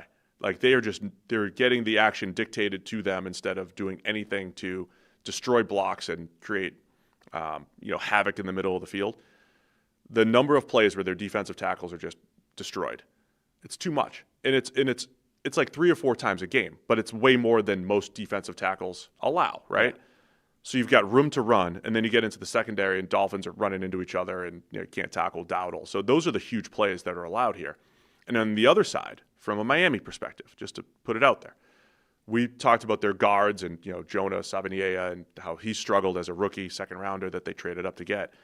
He has 3 or 4 just non-competitive pass blocks per game, which you might be able to deal with 1 at guard. But it's like 3 or 4 non-competitive. Pat Jones got him for a sack. Who got him early for a sack as well? Had it in my notes somewhere. Hey, Sean? Derek Brown. Oh. Derek Brown had, there was the Tyler Guyton block a couple weeks ago where you don't even slow him down. You're not even a speed bump. And that's what I think is killing Miami. So football is this, you get 60 plays per game. But it feels like for Miami, they couldn't get the run game going, so overall they couldn't do anything there. But then there's also just these plays that are just dead upon arrival, and including when they're trying to make a comeback attempt and it's 3rd and 10 and Savinier blows a block against Pat Jones. And credit Pat Jones, right? Both sides. But that's where I think Miami's lacking. is they can't stop the run. Awful up front, physicality-wise. They just don't have somebody to just set the tone physically on that defense. And opposing teams are taking advantage, and the Panthers took advantage in this one. Yeah, I mean, they're bad and soft on both lines of scrimmage. Both trenches are problems. Oh, man, you summed it up way better than I did. I mean, Cole Strange is starting for this team right now. He was cut loose from one of the other worst offensive lines in the NFL. Like, this is, when you're picking up a cast-off from a terrible offensive line and he's coming right in, that's not good. No, not great. All so right. Now can we dedicate some time to the wondery of Eric Collins? Okay, can I describe how I said it yesterday? Because Yes. I just put like a random tweet out there that got picked up by the people. So our setup, right? I've got the 2 4-box mixes. I have volume on 2 different TVs. I've described this before, and I put the volume up. We talked about the dynamics of having the volume up because we're trying to watch 6 games at a time. They've got to be equal, right? So it's equal volume Yeah. on both sets, and then your brain is able to kind of attune as to where's the excitement now. This is how I watch the game. You have an element of this, so we're trying to watch 6 games at a time. Then I like to go back and rewatch stuff, but in a live setting, I'm gonna have 2 TVs, 2 volumes, sometimes 3, with an iPad and Red Zone, and your ears perk up, right, and you hear the crescendos, and it's like I got to see something over there. And so the 2 volumes that I had off, I had Red Zone, I think, maybe as one of the volumes, and the other one was Broncos Eagles. So as the Broncos are making this comeback, I'm hearing like a golf match between Jim Nantz and Tony Romo. I barely hear it. So I look over there, I'm like, wait, the Broncos are making these huge plays, and I'm not sensing it. I'm not feeling the sense of urgency in that game. To the point where right at the end, it almost felt like Nance wanted to rerun his Rory has his masterpiece line. Like whatever he said at the end sounded like he talked himself out of repeating that. Yeah, it's like, so they're doing like the Ryder Cup over there, which might not be the best example. It's more like, I don't know, just the Canadian Open or something. Right. So it's the Canadian Open while the Broncos are making this Phoenix, incredible 14-point comeback. What's that Phoenix one that we almost was like the week before the Super Bowl? Garbage Open or the Waste something. Management Waste Management Open or something. So we got Waste Management Open on one side. Meanwhile, the Panthers and the Dolphins. When I first heard Eric Collins' call, it was the Dolphins' 3rd touchdown. Third score. So to go up 17-0. And it was like, the visiting Dolphins, they score another touchdown. It's 17-0. And I'm like, okay, did they run out of announcers this week? Not that against Eric Collins, because I know people love him. But in my head, I was like, somebody got sick and they had to put the Dolphins local broadcast in because he's so excited for the Dolphins. This is a local guy. No, he's just excited about everything. And then it's like every play. So in this 2 audio setup here, every crescendo, it's like 3rd and 12. It's a check down. He's tackled short of the sticks. They're going to punt. And I'm like, oh my gosh, like you're distracting me. He is with every call. The most excited announcer I have ever heard. Like even more than Gus Johnson. And people hated that about Gus Johnson. Like, it's just too much, Gus. This is a college announcer. You can't bring that stuff to the NFL. Like we have a bar of decorum here. Learn when to break it out, but you're just too much all the time. And Eric Collins is like 150% of Gus Johnson. Random third quarter, 3rd and 5 conversions that, first down, he's losing his mind. I can't remember, somebody tweeted this at me, and I've lost the tweet, so I can't credit them. But they were like, he's the type of announcer that you love to listen to when you've got nothing on the game, but if he's covering your team, you hate. I think that's perfect. Like, I would hate to listen to that if this was a game I actually really cared about. But if it's just like the Dolphins-Panthers in a game nobody really gives a crap about because neither of those teams are particularly good, that's exactly the type of entertainment I'm looking for. I want a guy just screaming, Dowdle! When he's like loose in the open field. It's perfect. It was the Gus Johnson beignet bit that the Ringer guys. Yeah, he sounded like Kirk Cousins, when his voice breaks trying to make an audible at the line of scrimmage. The Ringer guys who are on my bad side right now. Well, because they called you out over big-time throws. They were bullying me from Dublin. Yeah. Combining with our friend Greg. Yeah. Just a bunch of people pointing out your ridiculous Multiple naming. people bullying me. And my kids. Making fun of me and my kids. They were simply saying that your naming strategy sounded like that of a child. Anyway, this had nothing to do. Sanchez works for Fox, right? So this had nothing to do with the Mark Sanchez thing the other night. I don't know why Eric Collins was on the call. I know he does Hornets basketball or whatever. I hate to sound like the old man. I didn't like it yesterday. It was ruining my setup. I enjoyed it. It's too much. I enjoyed it, but I feel like the novelty would wear off quickly. Like, I enjoyed it. I thought it was good. Again, largely because it was a game that I didn't really care about generally. So I thought it added something to the broadcast. I do feel like it would get pretty old pretty quickly, though. Like, you shouldn't be this excited about a random third down play in the middle of the second quarter. Yeah. You know, touchdowns, okay, whatever, big plays. I wanted that game to finish because, the Panthers eventually completed the comeback. They stalled for ages and couldn't quite get the lead.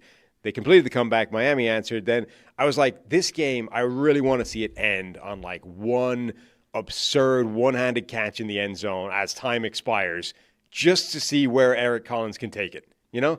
Because he's already at like 120% for random plays that are inconsequential in the middle of the game. If this ends on like one of the all-time great plays, where can we get to? I mean, and we got a little bit of that, right? We got 3 lead changes in the fourth quarter. You guys, it's like those announcers are, they're made for those types of games.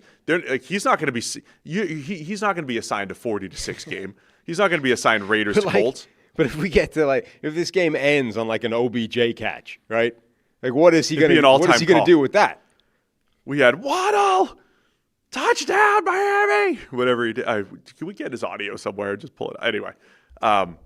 It's to the point where, I had to Google because he's not normally the CBS announcer every week. So apparently, via our live fact checker, via Dan Hansis on Heed the Call, it's baseball's fault that Collins was calling this game because regular Fox commentators pulled baseball playoff assignments. Was it Fox? I'm simply reading what's in front of me. I haven't fact checked it. It's somebody else's kick. That's what I'm telling you. Doesn't really matter. It is true. Like October's a great time. There's nonstop baseball on if you want that on the side. Great. And then you get reshuffled announcers because you never know when Joe Buck's going to get back to the Fox broadcast. That was years ago. But you reshuffled broadcasters. So Eric Collins has his day to shine. Beautiful. And the Dolphins and Panthers. I enjoyed it. I'm not sure I'd enjoy it every week, but I enjoyed it this week. It was good. I love that we have good fact checkers. What? Dan's listening? No, this came via his show from our live fact checker. Oh, our live fact checkers went to Dan. I got you. Okay. Appreciate you fact checkers in the chat. Anything else on this game? No. Eric Collins messing with my setup, though. Audio setup. It does. It's a very specific problem to you that it does throw out of whack. Like your entire process is sort of designed around your ear, your brain capturing a change in mood from the announcer, right, to draw your attention to important plays. It does get thrown completely out of whack by a guy who's losing his mind at every play. But then on the other side, Nance and Romo were, I don't know if it was just because of the perspective. The Broncos executed. Were oddly silent in this thing. Denver executed its 2-score comeback, went for 2, took the lead, and Tony's just musing after the fact. He's like, wow, that happened pretty quickly. Anyway. Yeah, it was a little off. Yeah. It was a little off there, especially by look, contrast. These are men used to prime time, right? Or at least not prime, the big game. The big 4 p.m. Right. They're barely awake. They're now buried on this 1 p.m. slot. Tony's not into it, Well, you can't expect the man to be interested in this nothing 1 p.m. game slot, I'm used to the nation watching me, and instead it's just a few people that aren't watching other games. How can you, Jim Nance is fresh off, I'm used to the Masters. I'm used to being the guy, and now I got to share this spotlight with a bunch of other people. With this guy, Eric Collins. I think it's the Eagles' offense. offense. Do you think this is an insult to me? The Eagles' offense just puts everybody to sleep. Well, that could be it, too. That's what it is. Next game. Indianapolis Colts 40, Las Vegas Raiders 6. Colts moved to 4-1. They're a powerhouse now. Raiders 1-4. Was a close game until Geno started throwing interceptions. First one, not necessarily his fault. A little but in the red zone again. Yeah. Tip pass, interception. And then second interception of the year. Yeah, Latu Island is alive and well. Two interceptions. This one was less impressive than the first one, which in and of itself was not the most impressive coverage play you'll ever see. Just landed in his hands. Yeah. But Latu, with his second interception is like Aiden Hutchinson's rookie year where he just had random picks. But, man, Colts look good again. Jonathan Taylor with 3 touchdowns on the ground. And, of course, Amir Abdullah had one as well because that guy's still going. Yeah. Daniel Jones looking good again, 20 of 29 for 212 and 2 passing touchdowns. Jones looking great. The game got so out of hand that we got Anthony Richardson football late in the game as well. Like the first interception, kind of unlucky. Well, unlucky for Geno. Second interception, that's awful. Like one of the worst interceptions. The corner was jumping it from like 10 yards away. And you're obviously staring down that play because it's a one-read throw, essentially. So and it's in your eye line. You're literally watching the corner jump that from 10 yards away and still throw the ball right at him. It's like, do you remember it reminded me a little bit of the Peyton Manning's interception in the Super Bowl against the Saints, where it was like it was coming from so far away. How do you not pull that back? Ran that little in route. Tracy Porter jumped it. And this was way worse than that. But it's like, how do you? This was like a little stick route against, I didn't double check the coverage, but it looked like they were just playing simple cover 2. Like 2 Colts could have intercepted it. Yeah, but the guy further back was like breaking on that from 10 yards away, was running right at Geno the entire way. Like you had to have seen him. And instead he's just like, let's fire it anyway. So I was about to unleash a take. Okay. That Geno's interceptions were slightly unlucky. Now, before that happened? Understand what I mean by luck. Luck can be described in many ways. No, there's no nuance. Did he throw the ball to the defense many times through the first 4 weeks of the season? Yes. But as we said on the show on Thursday, every single time he did that, it was caught. Usually, your luck goes the other way. Got away with one there. Tyreek Stevenson doesn't make a diving interception. He hits his hands, and we're like, Geno got away with one. He hasn't gotten away with anything. Right. And then he has the tipped pass, which is legitimately unlucky. Yes. You can't tell where a batted pass is going to go. It goes lands in Latu Island. And then, as I'm thinking this in my head, and luckily didn't put it out there, he throws the ball straight into double coverage, and I think that offsets everything else. I mean, Geno's been pretty bad as far as taking care of the ball. The interception numbers are maybe slightly inflated because usually you have a drop in there, but it's like he's earned all of those. He's thrown the ball to the defense a lot this year. And then the Colts took advantage. They blocked a punt in there as well. And the other thing the Colts are doing, that they do look very good offensively, and Jones looks very good. Just a couple key plays, like Josh Downs weaving through the defense on a 3rd and 12 to convert. That helped set up the Tyler Warren touchdown. I thought Daniel Jones' touchdown pass to Michael Pittman in the back of the end zone on a scramble drill was fantastic. I think the two things that are true here is the Colts offense looks good within structure, and if you describe Daniel Jones as he runs the offense, he's going to hit the open guy, like he's done that extremely well. I've been impressed with what Daniel Jones has done outside of structure, whether that big third, it was like a 17-yard scramble a couple weeks ago that kept a drive going, scramble drill touchdown to Pittman. Jones is playing well inside and outside of structure, and that's new that part's new for Jones. I think being that consistent in both phases of the game, so he's elevating the team while also taking advantage of the group of playmakers and the offensive line that he's had that's been really good in pass protection. Yeah, I mean the touchdown to Pittman is a great example of that's just not painting by numbers, executing the offense, going where Shane Steichen says to go with the football, and he can make that happen. He's on the run. It's a tight window. That's a great touchdown throw in any circumstance within any offense. Like that's Daniel Jones adding value on top of whatever's there in terms of the offense. And look, the offense has given him a lot as well, but yeah, he's making some plays as well on top of that. That's absolutely part of it. The Geno Smith thing is tough because I think we said previously the turnovers are not necessarily the thing to focus on overall this year. Like the bigger problem is that outside of the turnovers where he's been a little bit unlucky in terms of everything he's done badly has been punished, it's that the baseline is terrible. It's the throws outside of the turnovers that are the big problem.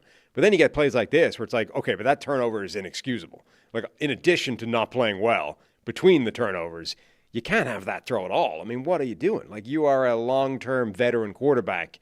That is of the type, like if a rookie threw that ball, you would be like, what were you doing? He's got 9 interceptions through 5 weeks. They're all pretty valid. Yeah. Other than the tip. But like you're saying, there's also just not enough value add on the other side. So you're now looking at this quarterback as a guy that's like, if you're throwing that football, that's a rookie level mistake. And now you're like, Geno's played pretty terribly so far this year. There's no signs of him like pulling out of this tailspin. This is becoming one of the more confusing careers in NFL history, where like he was a bust to begin with, crapped out of a starting job essentially. The league was done with him to the point where he spent years in the wilderness as just a backup, and then randomly gets an opportunity to start again. Looks fantastic for a while. Plays pretty well for multiple years, even though the numbers, like the box score numbers, got worse. And then the Raiders bring him in. You're like, well, the Raiders are immediately significantly better just from having Geno and Pete Carroll back in the mix. And Geno goes back to being like New York Jets Geno. Yeah, and look, I think there's an element of we've seen him play much better in the last 3 years. Played much better than he has right now. Yeah. So I'm not ready to write off the Raiders as at least competitive. Like when they play their division games against the Chargers again and the Broncos and the Chiefs, like can they be competitive and give them a good game? And Geno Smith can do what he's done before, which is, yeah, he might make a few mistakes, but like he's going to at least add some value throwing the ball down the field and being aggressive.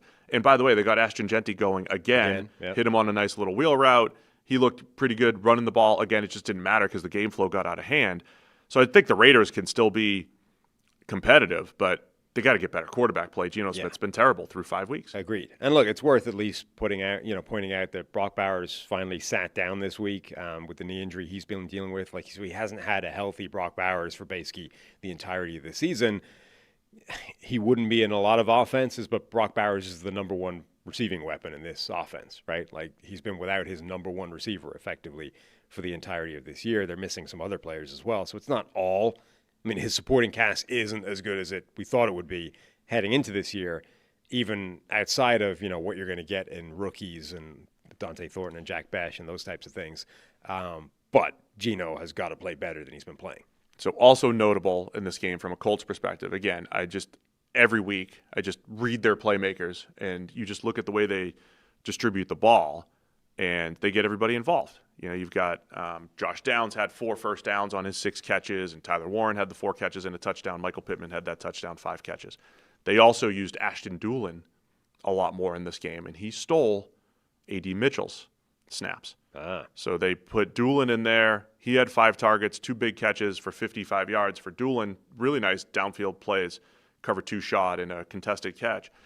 And so it looks like he's replacing A.D. Mitchell a week after. It's probably smart. It probably is smart. And A.D. Mitchell ran like 2 routes, and I saw on one of them, when Anthony Richardson came in during garbage time, there was a miscommunication. And he's on the sideline being like, I thought I saw him check. And I'm like, again, I don't know who's wrong. Yeah. I just know that A.D. Mitchell's a part of all of them. Someone's wrong on almost every pass to A.D. Mitchell. And when it's not, it feels like a minor miracle. It's not conclusive, but there's a lot of circumstantial evidence that you're involved in this. I would say at the very minimum, it is smart to at least A/B test what happens if we take A.D. Mitchell out of the lineup versus just another receiver. Doesn't even matter who, just anybody else, and see, do we get better?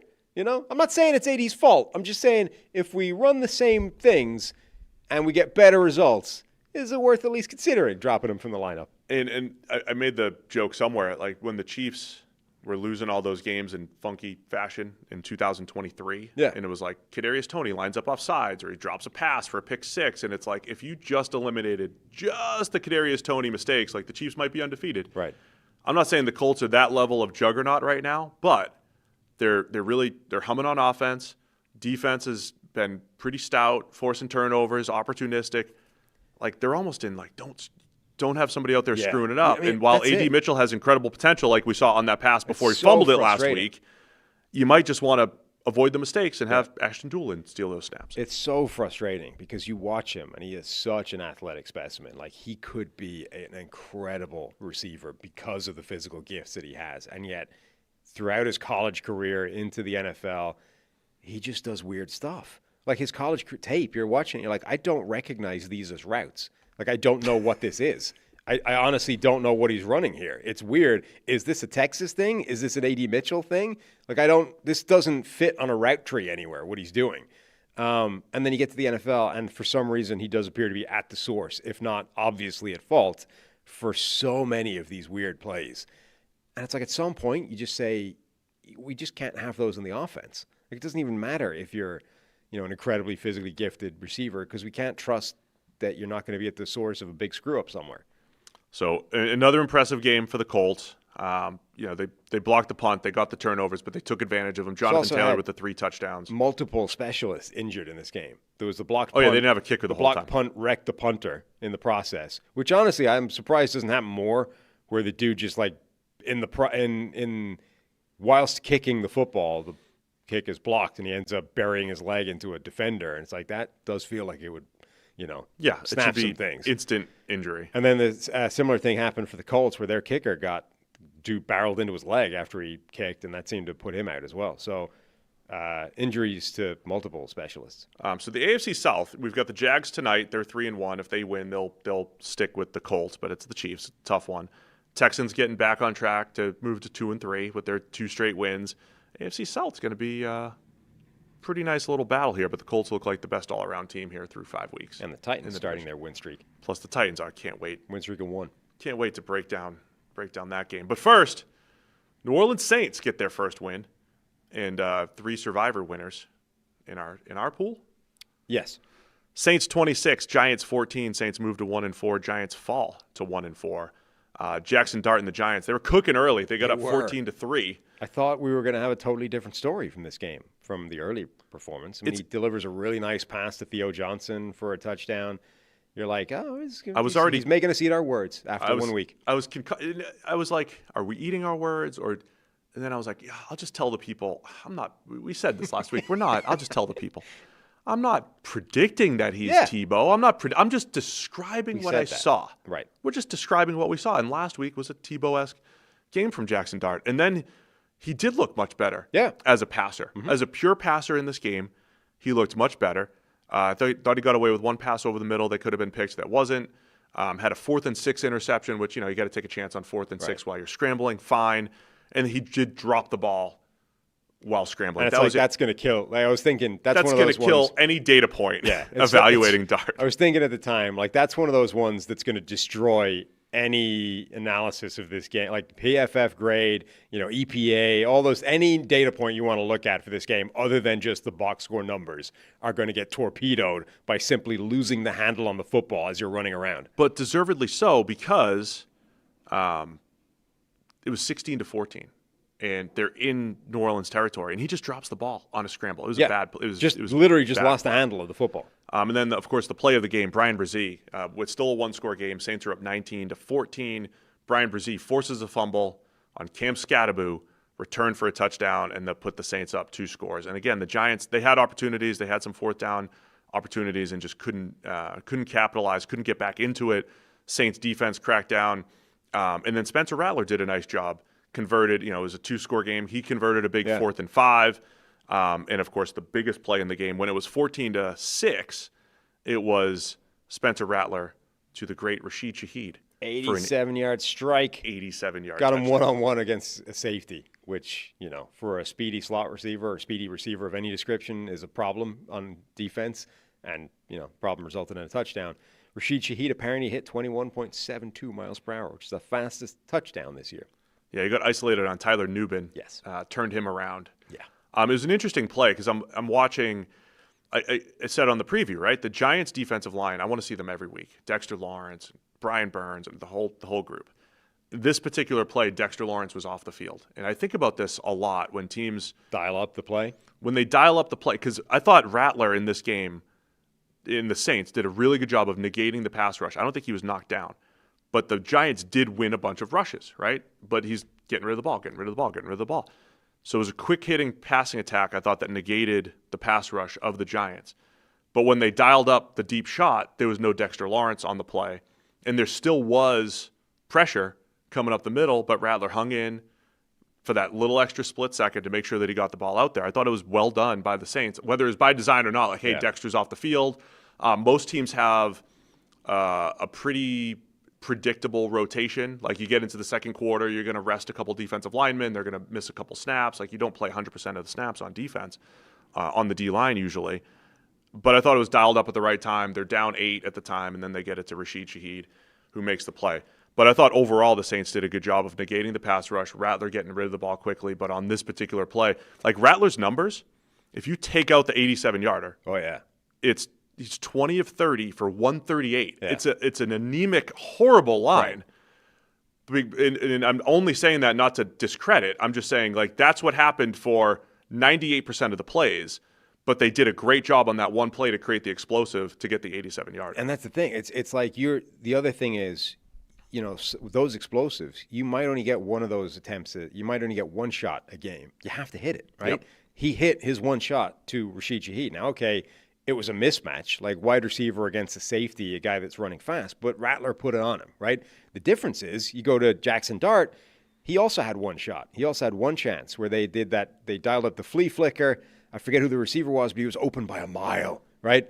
And Dart underthrew it just enough to let the defensive back get back and make the play, right? Like that. Remember Baker Mayfield's Ibuka shot where he hits him? He hit him so that it wasn't underthrown enough for a defender to get in and make that play, right? Yep. Jackson Dart had a guy 5 yards behind the defense, and the ball was underthrown enough that he had to wait on it and just long enough for a defensive back to get back, break it up. Now, if you're looking at that, you're just like, it's a pass breakup. It's not a Jackson Dart play.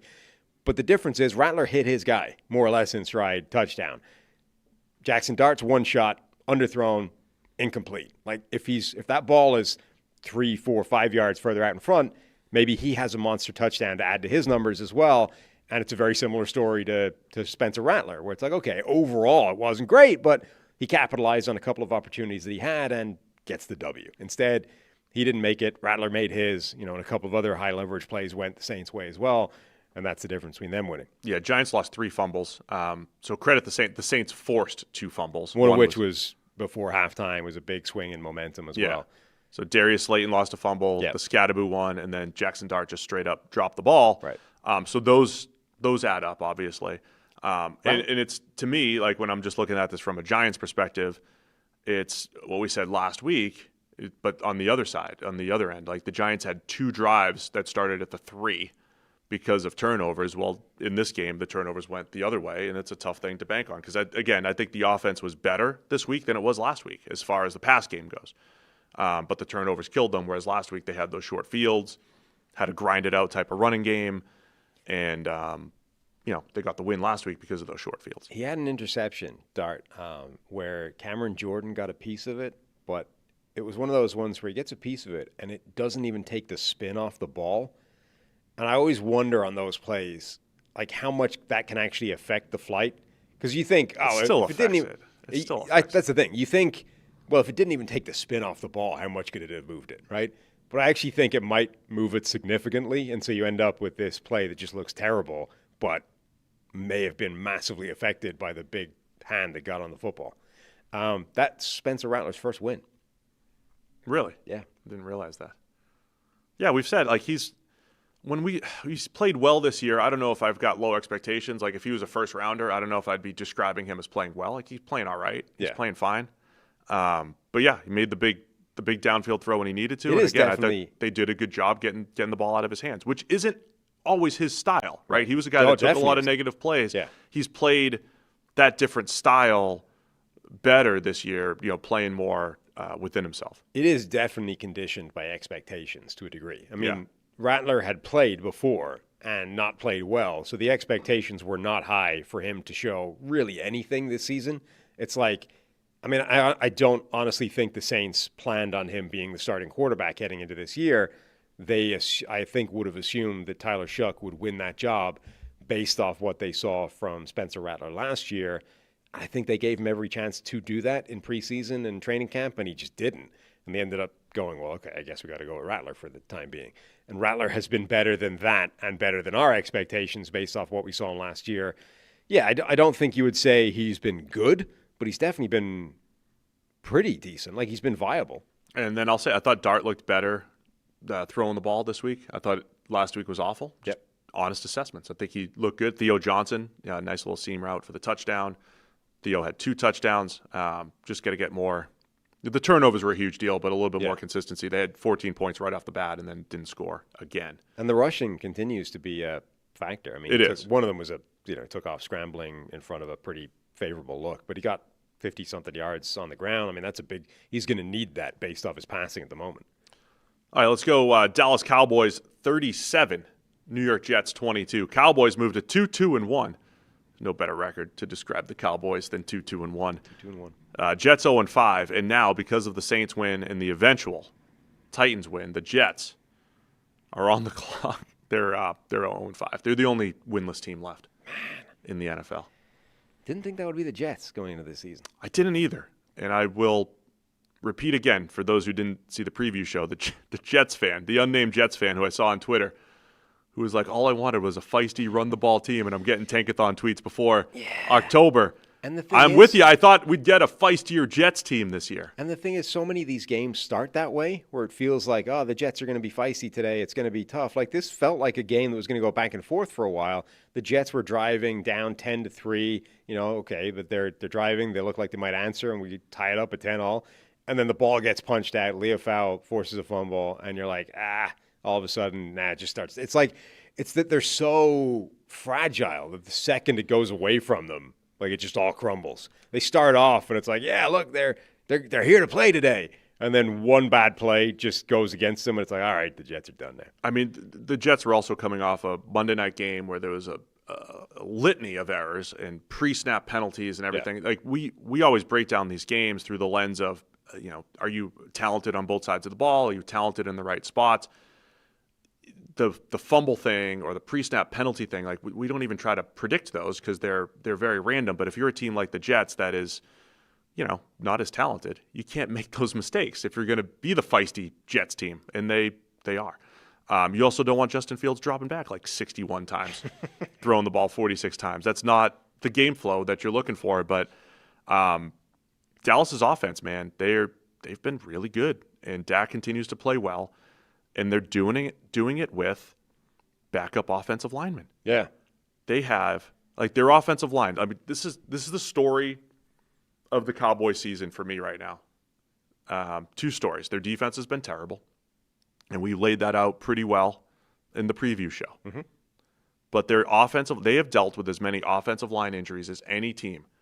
And they're the one team, I would say, that has not missed a beat whatsoever. If anything, they've been just as good. Terrence Steele starting at right tackle, and then their other starters, T.J. Bass, Hakeem Adeniji, Brock Hoffman, and Nathan Thomas. Yes. If you put that offensive line in front of Patrick Mahomes, Josh Allen, Lamar Jackson, any of the big-name quarterbacks, you would just say, read that out and said, that's their starting offensive line. How is the game going to go? So when we're breaking down a big game, or if this was a playoff game where Josh Allen trotted out with this offensive line, you'd be like, well, of course the Bills are going to lose. He's got no shot behind this group. But Dak Prescott, he continues to play great under pressure.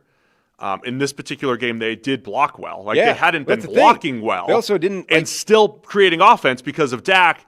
But in this game, they played well in addition to just not having big names. That group gave up 4 pressures this week. That's insane. Yes. So, again, part of that, it's like we said with the Ravens earlier, like, the Ravens defensive linemen that were playing in that game need to ask themselves some questions. Like, how did we not beat this disastrous offensive line in Houston more than we did?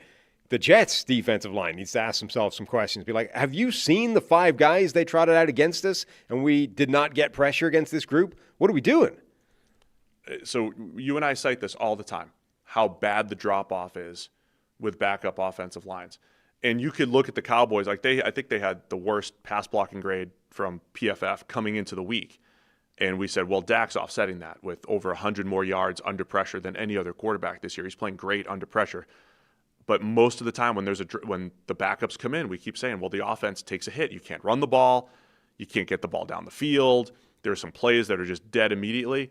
Dak's offset it with a great play under pressure. But the run game's been really good as well. Javonte Williams, did he have 3 total touchdowns in this game, including 1 through the air? Yeah, 2 total. But, the long run that set up the touchdown before the half, 5-yard touchdown, caught 1 through the air as well. Javonte's running the ball extremely well. Like, they're not taking a hit offensively, no matter who's out there. And it's not necessarily because the line's playing great, but in this game they did play well and above their name level. And I think that's one of the stories of the season here for Dallas and their offense. Yeah, they were missing a lot of players as well, in addition to the offensive line. Obviously, you've got no CeeDee Lamb, so you've got George Pickens is the number 1 target left standing, but Ryan Flournoy was making plays. Flournoy, I think is how they're pronouncing his name now. Flournoy. Flournoy. I liked him as a prospect coming out. It's kind of cool to see him get some opportunities now. He sort of jumped up the depth chart, like jumped guys like Jalen Tolbert. But he was making a ton of plays. They had him, he had like 150 combined yards or something. He was nuts. So they're getting plays from everywhere. Javonte Williams looks really good. That one play, the long run, it's like, okay, the only thing he doesn't have is top speed. Like, really tops out pretty quickly and then gets run down from behind. But, man, averages, he's incredibly effective in this offense. Another beauty of a touchdown, Dak to George Pickens for 43 yards. That really put the route on. That was the, Pickens against Sauce Gardner. That was like the, Richard Sherman against Brandon Marshall game where it's just prison rules. We're not going to call anything. Just go for it. Both of you. I love it. Fight it out all the way down the field, and one of you is going to make the play at the end. And Pickens did. Yeah, it was a great play. So it has me thinking, the way Pickens has been playing these last couple of weeks, he only had the 2 catches. They didn't need him a ton. But, man, if you keep him on point and add CD Lamb back, it could be really dangerous offensively. Now, the trouble there is if you do get caught up and, CD needs his 15 targets per game, we know Buffalo seemingly got better on offense when they lost the high target player in Stephon Diggs and spread the ball around or whatever. But so you got to figure out how it all works. But if George Pickens is playing high-level football and CD Lamb's back on the field, this is a very dangerous passing attack, especially if they're mitigating having second and third stringers on the offensive line the way they have been. I think the bigger problem is that offensive line is still an issue on paper, and eventually you're going to run into a defense that's able to exploit it the way that the Jets weren't. The Jets, they've got some name recognition on that defensive line, but I think some of their players are massively underperforming relative to what they need to be. Dallas might be able to win a lot of games and stay above 500 and be a force this season, but eventually they're going to run into a team with a real defensive line, and suddenly that's going to be an issue. All right, we'll get to the 4 o'clock games in just a second, but quick break to talk about our friends over at Root Insurance. Root Insurance believes that good drivers deserve better rates, so they've created a new kind of car insurance that rewards good drivers in an easy-to-use app. Traditional car insurance companies focus on demographics like age, zip code, occupation, and credit score to price your coverage. When Root offers a rate, your behavior behind the wheel gets more weight than any other single factor. They don't use occupation or education level to negatively affect your rate. So while you drive, Root gathers and analyzes data from your smartphone sensors, and after a few weeks, you'll get a car insurance quote based primarily on your driving. Save up to 44% off your initial Root quote after you take the test drive. If you need a tow truck, jump start, or lock your keys in your car, Root will cover the help you need to get back on the road when you opt into roadside assistance. The Root app makes it easy to edit your coverage, update your policy, or file a claim in just 3 minutes. You can get started today at root.com. 4 o'clock window. The game I was looking at the least until it got crazy. Tennessee Titans, 22. Arizona Cardinals, 21. Titans, with their first win, moving to 1-4. Cardinals move to 2-3. One of the wildest bad beats, one of the wildest finishes in the NFL in many years. But the Titans get their first win after a comedy of errors that were mostly the Cardinals' fault. Yeah. Actually, all the Cardinals' fault. There were 3 ridiculous things that the Cardinals, not the Titans, did to help the Titans win. And then the Titans, they made some plays at the end. Beautiful Cam Ward pass to Calvin Ridley in the game-winning drive, but man, the Cardinals blew this one badly. Utterly ridiculous result. The Cardinals had this game completely in hand. They were so much the better team. And then a bunch of weird stuff happened to send the game in the opposite direction. Okay, let's start with the DeMarcado play because that started the rot, I guess. He did the thing where you drop the ball over the goal line, only this one was slightly different. So we've had 2 of these this year. First one was A.D. Mitchell having a new wrinkle on the dropping it thing, where he didn't actually drop it before the goal line. He simply tried to change hands to celebrate and lost the handle on the football and achieved the same thing. DeMarcado I don't think he dropped it before the goal line. He did, however, sort of launch it forwards as he was crossing the goal line, and they just decided that was the same thing. Look. I thought they were going to let it stand as a touchdown. First and foremost, it is inexcusably stupid. I do not understand. I will never understand the instinct to drop the ball before you cross the goal line. It makes no sense to me. I have scored touchdowns in the past, and it never even occurred to me that, just as I'm close to the goal line is the time to throw the ball away or lose the ball or drop the thing or whatever. It's like, you hold on, I don't get it. I don't understand it. And yet it appears to be a powerful instinct for a lot of players because it keeps happening over and over again. I do think, though, so, like, I don't know what the punishment should be for DeMarcado, but that's inexcusable. It's incredibly stupid. Punishment's you lose a touchdown. I mean, look, I don't like fining players as a general concept. I hate that the NFL does like discipline by fining players after the fact. If DeMarcado lost his game check for this game because the Cardinals decided that was so dumb, you don't deserve to be paid today, I think that's fine. No. It's that dumb. It's that stupid. If he was cut off the back of that, I think that would be acceptable as well. More teams need to implement my strategy of you run through the back line. You run all the way. You have to run 10 extra yards every time you score. Or the Barry Sanders thing. Like, just hand the damn ball to the official. Like, I don't understand what you're doing. Anyway, so there's almost no, like, you want to fine him, you want to cut him, whatever you want to do, I think it's perfectly acceptable. It's that stupid at this point. I do, however, think that they got screwed and that touchdown should have stood. I don't think he dropped the ball before he broke the plane of the goal line. And I was kind of amazed that they didn't just call it the other way. They overturned it. Like, it was called a touchdown. And then the replay looked at it and was like, no, actually, we're going to overrule that. I honestly can't really square how you come to that conclusion by watching the tape. Like, the ball, in my opinion, is still fairly clearly in his hand as it's breaking the plane of the goal line before he flicks it forward out of control. I don't really see how you conclude that he's lost control of the ball. Because remember, this isn't the same as a fumble where, like, essentially the second it moves in his hand is he's lost control because it's on the way out. Like, he's throwing it. He is launching the ball himself. So you have control over that longer than if you're just dropping the ball. I mean, they're going to slow it down when it leaves your hand. But I'm with you. They're doing it, but you can't. Like, it leaves his hand. It's way over the goal line. What they're saying is the second it's moving in his hand, he's lost control, which is just not true. Oh, no, that's not right at all. It should have been a touchdown. Yes. And it was 21-6. Yes, game is done. Point. It's over if he scores. It would have been 28-6. Yeah, it's game. If they just called that if that was just a touchdown. Right. So that's the first thing. So it's still 21-6. It's still so this is one where it's like an almost insurmountable comeback here for the Titans in the fourth quarter. That is complete self-sabotage. Like, that is an Arizona mistake. It is an act of self-destruction, and yet it's also getting screwed by the officials, in my opinion. Yes, so both things are true.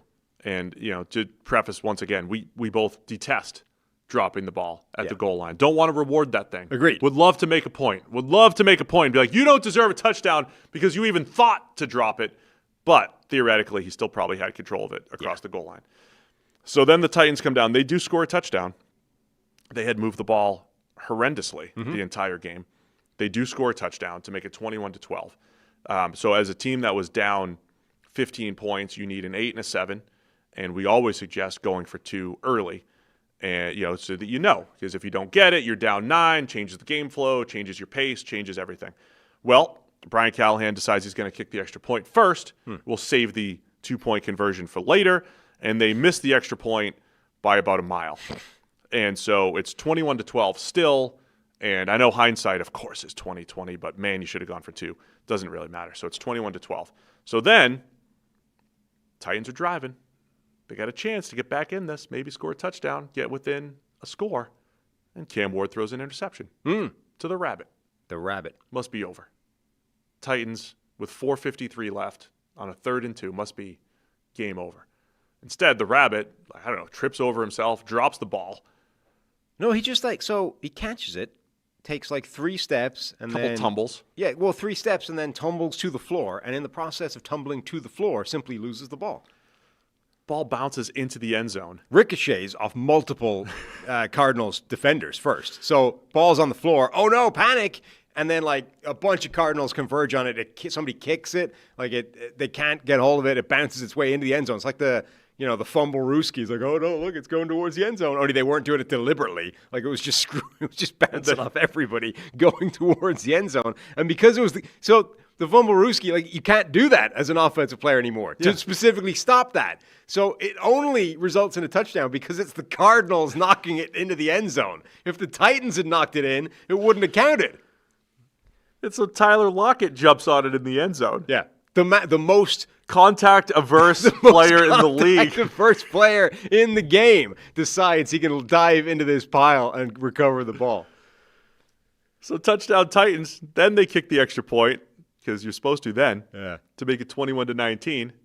And it's still probably improbable here that the Titans are going to win this game because all the Cardinals have to do is, pick up a first down or two, which they can't do. And then Cam Ward, you got to see a little Cam Ward 2-minute drill, game-winning drive. And for the first time, the Titans show a little life on offense. Cam Ward with a beautiful deep ball to Calvin Ridley. And they set up the game-winning field goal with 3 seconds left to win it 22-21. The most improbable. Can we get the win probability chart? Tells a great story. We see these all the time, but if you're on YouTube, you could see it. And also next gen stats. The Titans' win probability was as low as 1.8% in their comeback win. That's pretty low. But it was the average win probability of like 12%. So it's just like the entire course of this game, they had such little opportunity. Which is the second lowest in the NGS era. Since 2016, yeah. Which is what it felt like. Right. The Titans have no chance of winning this game for basically the entire game. This win probability chart has the Titans, because the Titans already came in as heavy underdogs. Right. And they get down early. Then they're down 21-3. They're getting beat on. 21-6. And well into the fourth quarter, it's 21-12. And then all of a sudden, bounce back up. But it's the average win probability of 12% that I think tells the story. Where really this whole game, it's like, well, of course the Cardinals are going to win this. And because my kids kind of like the Titans, and they're like, oh, well, the Titans. I'm like, listen, kids, don't worry about it. Titans probably aren't going to win this game. Then I'd call them, hey, kids, come back. They're kicking a game-winning field goal. It's happening. So this game had 3 of the most ridiculous plays for the Cardinals. There was the 2 that we've talked about. Oh, the other. Yeah. The DiMercato dropping the ball before the end zone thing, even though he didn't. The ridiculous touchdown at the end. And this is what kicked off the comeback. Yeah. Oh. And then there was a play where they just snap the ball early and turn it over. So the right guard stands up and is changing something in terms of protection at the line. Kyler Murray is looking somewhere else, and the ball just smacks him in the side of the face. They just snapped the ball, clang right off Kyler Murray's helmet, and a Titans pass rusher just rounds the right tackle and scoops up the ball. Turnover. Turnovers are massively important parts of the game. So those are 3 monstrously high leverage plays, all of which went against Arizona, all of which were spectacular instances of shooting themselves in the foot. And then there's also, various other small comedy plays that happen in the course of any Kyler Murray game. There was one, he got done for intentional grounding on this, right? But he just ran in a circle twice before throwing the ball away. Kyler, has a creative relationship with the pocket at the best of times, but he's under pressure. Well starts to run in a circle, and then I think was I can get out the backside, and then realized the backside was cut off as well. He just ran in a circle again, and then in midway around the second loop, just backhand throws the ball to nowhere and is done for intentional grounding. I mean, look, you got to live with those plays if you've got Kyler Murray as your quarterback, but the other 3, it's instead of scampering around with your cell phone, he just threw it to no one. Yeah. And they're just killing our narrative of, hey, Marvin Harrison Jr. is back. Well, that might be fixed. That's the one thing that might be going right, is that Marvin Harrison goes and mosses a guy. They had a back-shoulder connection, which might be the first one they've ever had together. Marvin Harrison and Kyler Murray might actually be on the same page now. Only it won't matter if they find 3 of the most ridiculous plays in NFL history to ruin every single week. Now that I think of it, so Harrison ends up 4 catches for 98 yards, almost had a touchdown. That one where he's bossing defenders he landed right at the 1, set up a 1-yard touchdown run.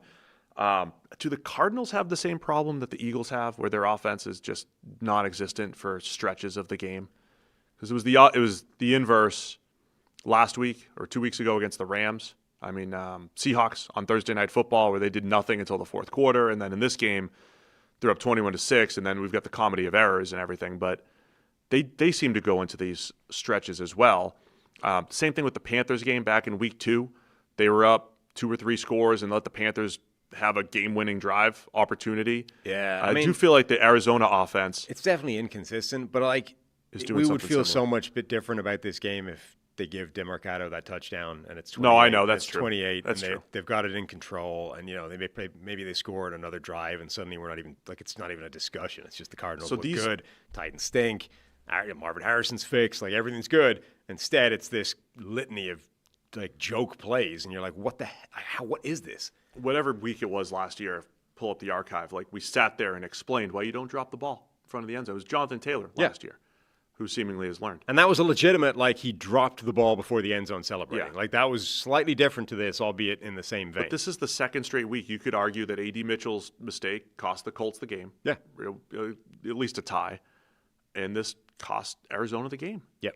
Just don't do it. Like, you guys work too hard, NFL players. You work too hard. Training camp and all the time and work that you do to be good at football, to drop the football before you get to the painted area. It's the one thing where I genuinely don't understand the instinct. Like, there's other things that pop up every now and again that are like consistent mistakes that I at least understand why people do them.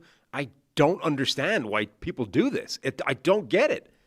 It's never, like, again, I've scored touchdowns like that. It's never occurred to me why I might drop the ball before I get there. Like, I might just throw it away the instant I'm in the end zone, the ball's gone out of my hand. Like, no, I do not understand. But it comes up so often that it's clearly a powerful, instinctive urge somewhere deep in a guy's soul to just fling the ball away the second you cross that goal line. Deep in a guy's soul. He just wants to drop the ball before the goal line. I don't know. I haven't scored many touchdowns in my life, so I'd certainly not long range ones. Oh, disagree. Championship game. Yeah. 04 flag football. Of course. 3-3, whatever it was. It was a tie game. 50-yard touchdown on fourth down. I ran away from the entire defense. Ran away from everyone. And then they put me at quarterback earlier in the year. I think I had like a 60-yard touchdown run. And did you throw the ball away the second you crossed the goal line? No, I ran all the way through. Right. Handed the ball to the ref. No, I got a little emotional during flag football. I probably did some sort of crazy spike or something. But I definitely ran over the painted area. But this is the thing, right? Like, I go spike it. I've spiked the ball. And the urge to me is to do something with the ball, not to throw it away. Like, I don't understand that. It's a complete, to me, the urge is I have this football that I've just scored with. Am I spiking it? Am I like volleying it into the crowd? I'm doing something with the ball, right? It's not, this thing was just an inconvenience along the way to celebrate as me. Take care of the ball. Me, the human. Take care of the Get rid of this thing. I don't need it anymore. I've scored. The Duke. It's strange to me. I do not understand it as an impulse. And yet it keeps coming back. All right, I got no more use for this game, but what a wild game it is. That's making me sign out and sign in. Speaking of wild games. Oh, look at you. Tampa Bay Bucks 38, Seattle Seahawks 35. The Bucks move to 4-1. Seahawks, heartbreaker for them, fall to 3-2. This thing started out a little slow. A couple field goals from the Bucks. They get up 13-0, and then it sounds like a shootout, right? 38-35. Well, It was 13-0 until 9 seconds left before the end of the first half.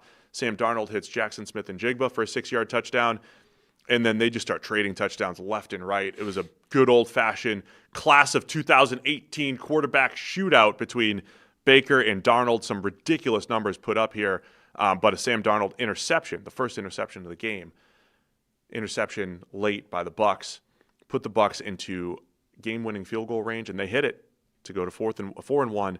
4 wins now for the Bucks, all within the last minute of the game. Yeah. What an insane shootout this became. This became like that Baker Mahomes college game, Texas Tech, Oklahoma, where he put up like 1 million yards and points, and it was the most ridiculous box score you've ever seen in your life. It became like that. They were just trading haymakers, Baker and Darnold, each making crazy plays, each making, insane production, scoring, phenomenal back and forth. Yeah, it was really outstanding. So the numbers I had at some point, before Darnold's interception, they had combined for just a ridiculous run. They had combined to go 56 for 65. Well, even at the end of it, we got a tweet from Josh Dubow from the AP. The Bucks and the Seahawks had 720 yards passing and 10 incompletions. Oh. That is the most combined yards passing ever in a game with 10 or fewer incompletions. The previous high was 545.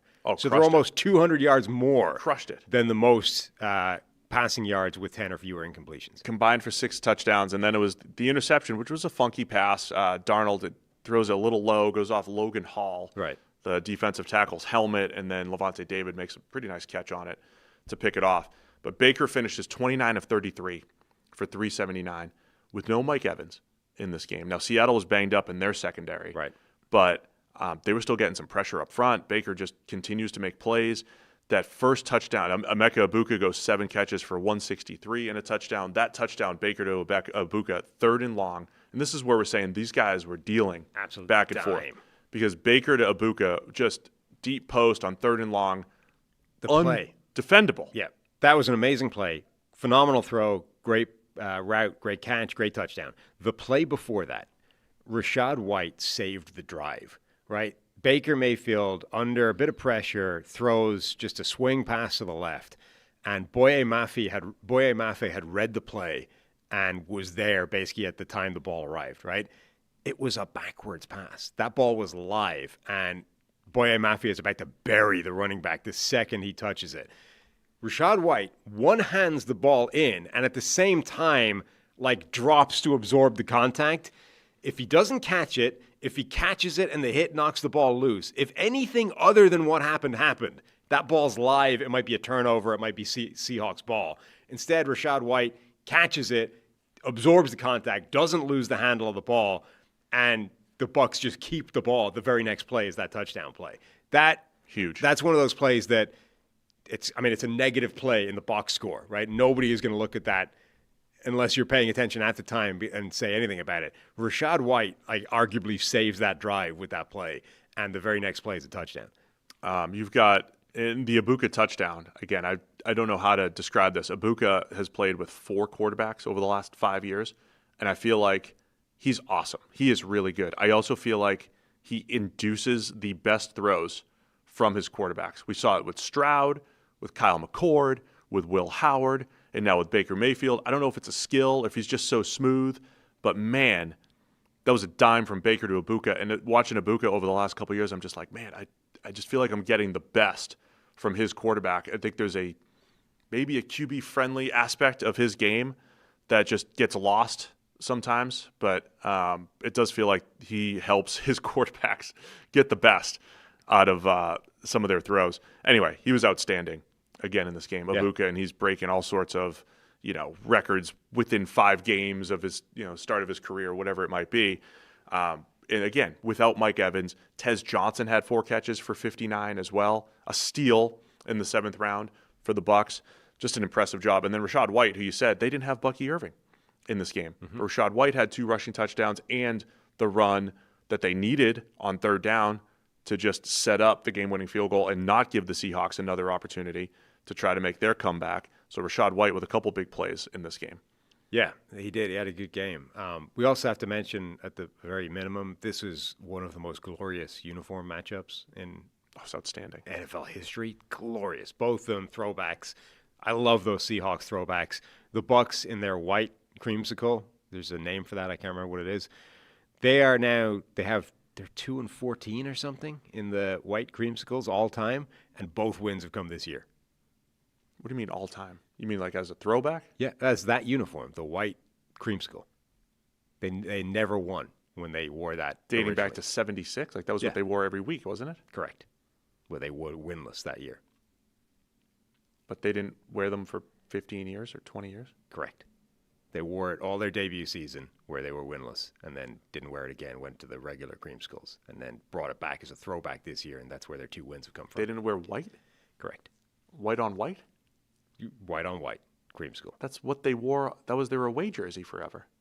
I think they wore like orange pants or something. It wasn't white on white. I don't think that's true at all. Look, the man NFL Fashion Advice who deals in this kind of thing is a profession, or at least a Twitter account. You must account. be talking about a specific trim. Like the white on white with creamsicle trim was their away uniform for a while. And actually their home uniform. Don't argue with the NFL Fashion Advice, man. I would never. I would never. You wouldn't do that. Sam Darnold, I think, balled out. It's specifically, creamsicle on ice is what it's called. Okay, so it's a specific type of 2-14 on creamsicle on ice. Don't argue with that. Can't argue with it. Got it. And both the wins have been this year.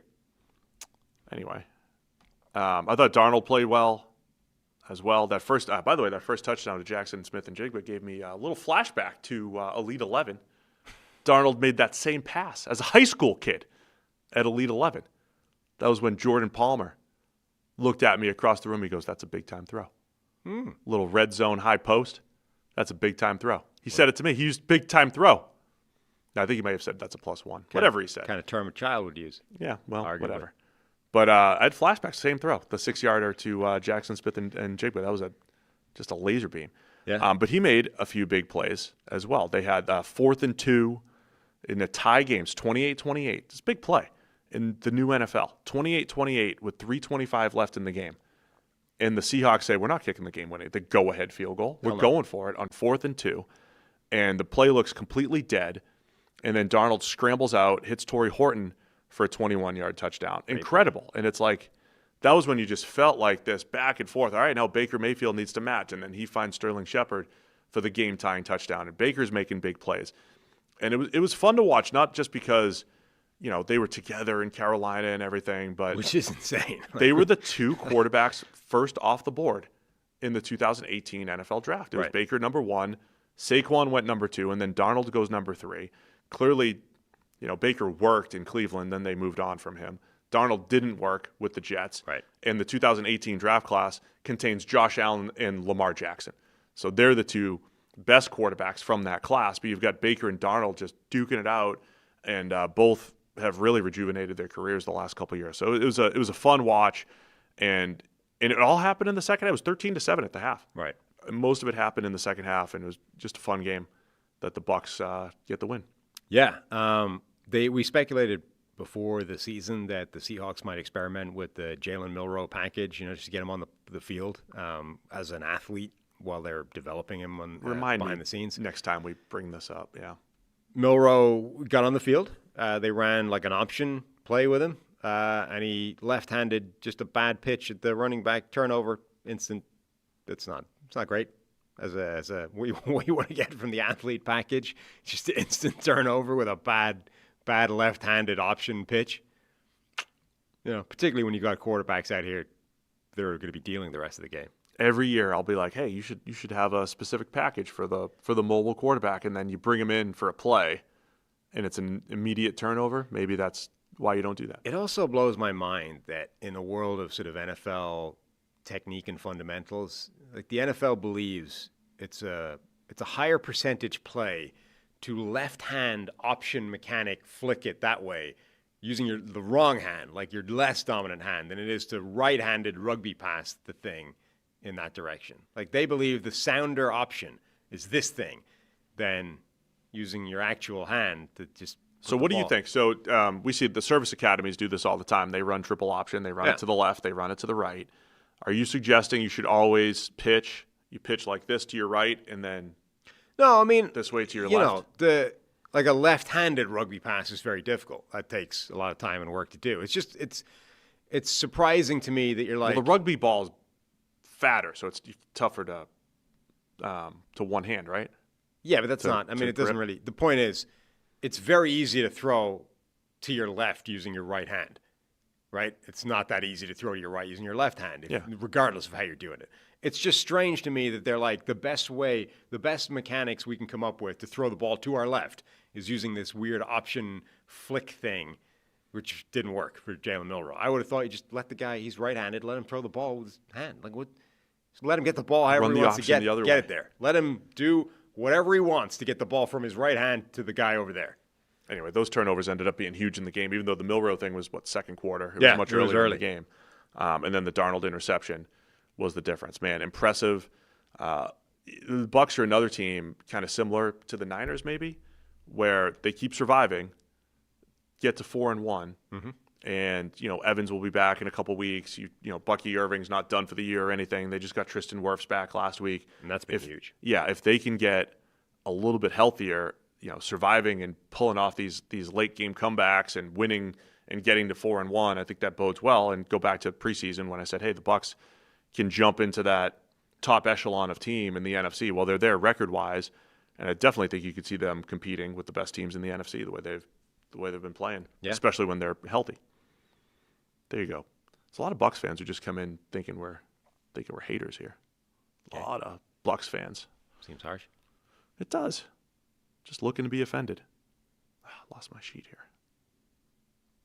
Hold on. Where's the game? Anything else on this one? Nope. Detroit Lions 37. Cincinnati Bengals 24. Was it really that close?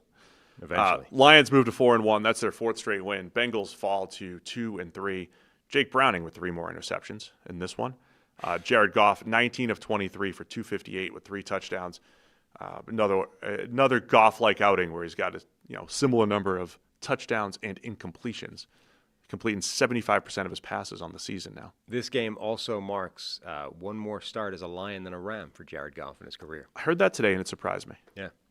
He definitely felt like he had a longer Rams career than Lions, but Here we are. Also, it was the first time this season that Detroit's defense didn't cough up a touchdown in the opening drive. Interesting. Yeah. Let me sum this game up for you. Okay. There's a play. Lions were up 2 scores maybe, I think it was. Dan Campbell's, Lions have the ball late in the second quarter. And Dan Campbell on 4th and 6 from the Bengals 41. Okay. Just paint the picture. The Bengals 41. It's 4th and 6. That's like go territory for most coaches now. Go territory under 4th and 10. It's just automatic alone go. Psychotic, aggressive. You would never Dan punt from the 41. That's right. Egregious. And Dan Campbell sends the punt team out there on 4th and 6 from the 41. That sums up the level of confidence that he had in his defense against this Bengals offense, which had scored like 13 points over their last 12 quarters or something. Now, eventually they scored a couple late touchdowns. It ruins the narrative with the way this game ended. They ended up scoring a couple touchdowns late. And but you can't even at the time, Jake Browning was throwing arm punts down the field, and it was awful. And you can't even argue that it was garbage time because they made it just close enough that I know it was within 11, but it felt like garbage time. Couple plays, but the Lions had so little faith in the Bengals offense that Dan Campbell punted from the 41. Yeah, that sums up this game to me. Yeah, we've been working on this basis of, look, Jake Browning was good at one point when he came in, had that little run, and his wife or girlfriend or whatever went viral because, look, Jake Browning, great story, all this stuff's good. I think you have to conclude at this point that whatever magical conditions came together to make Jake Browning look good in the past, I think you have to accept that they just don't exist now. We don't know what they were. We don't know what alchemy was going on at that point. But now, instead of turning stuff to gold, it's just turning it into a green sludgy paste. That's what's happening. Jake Browning right now looks awful.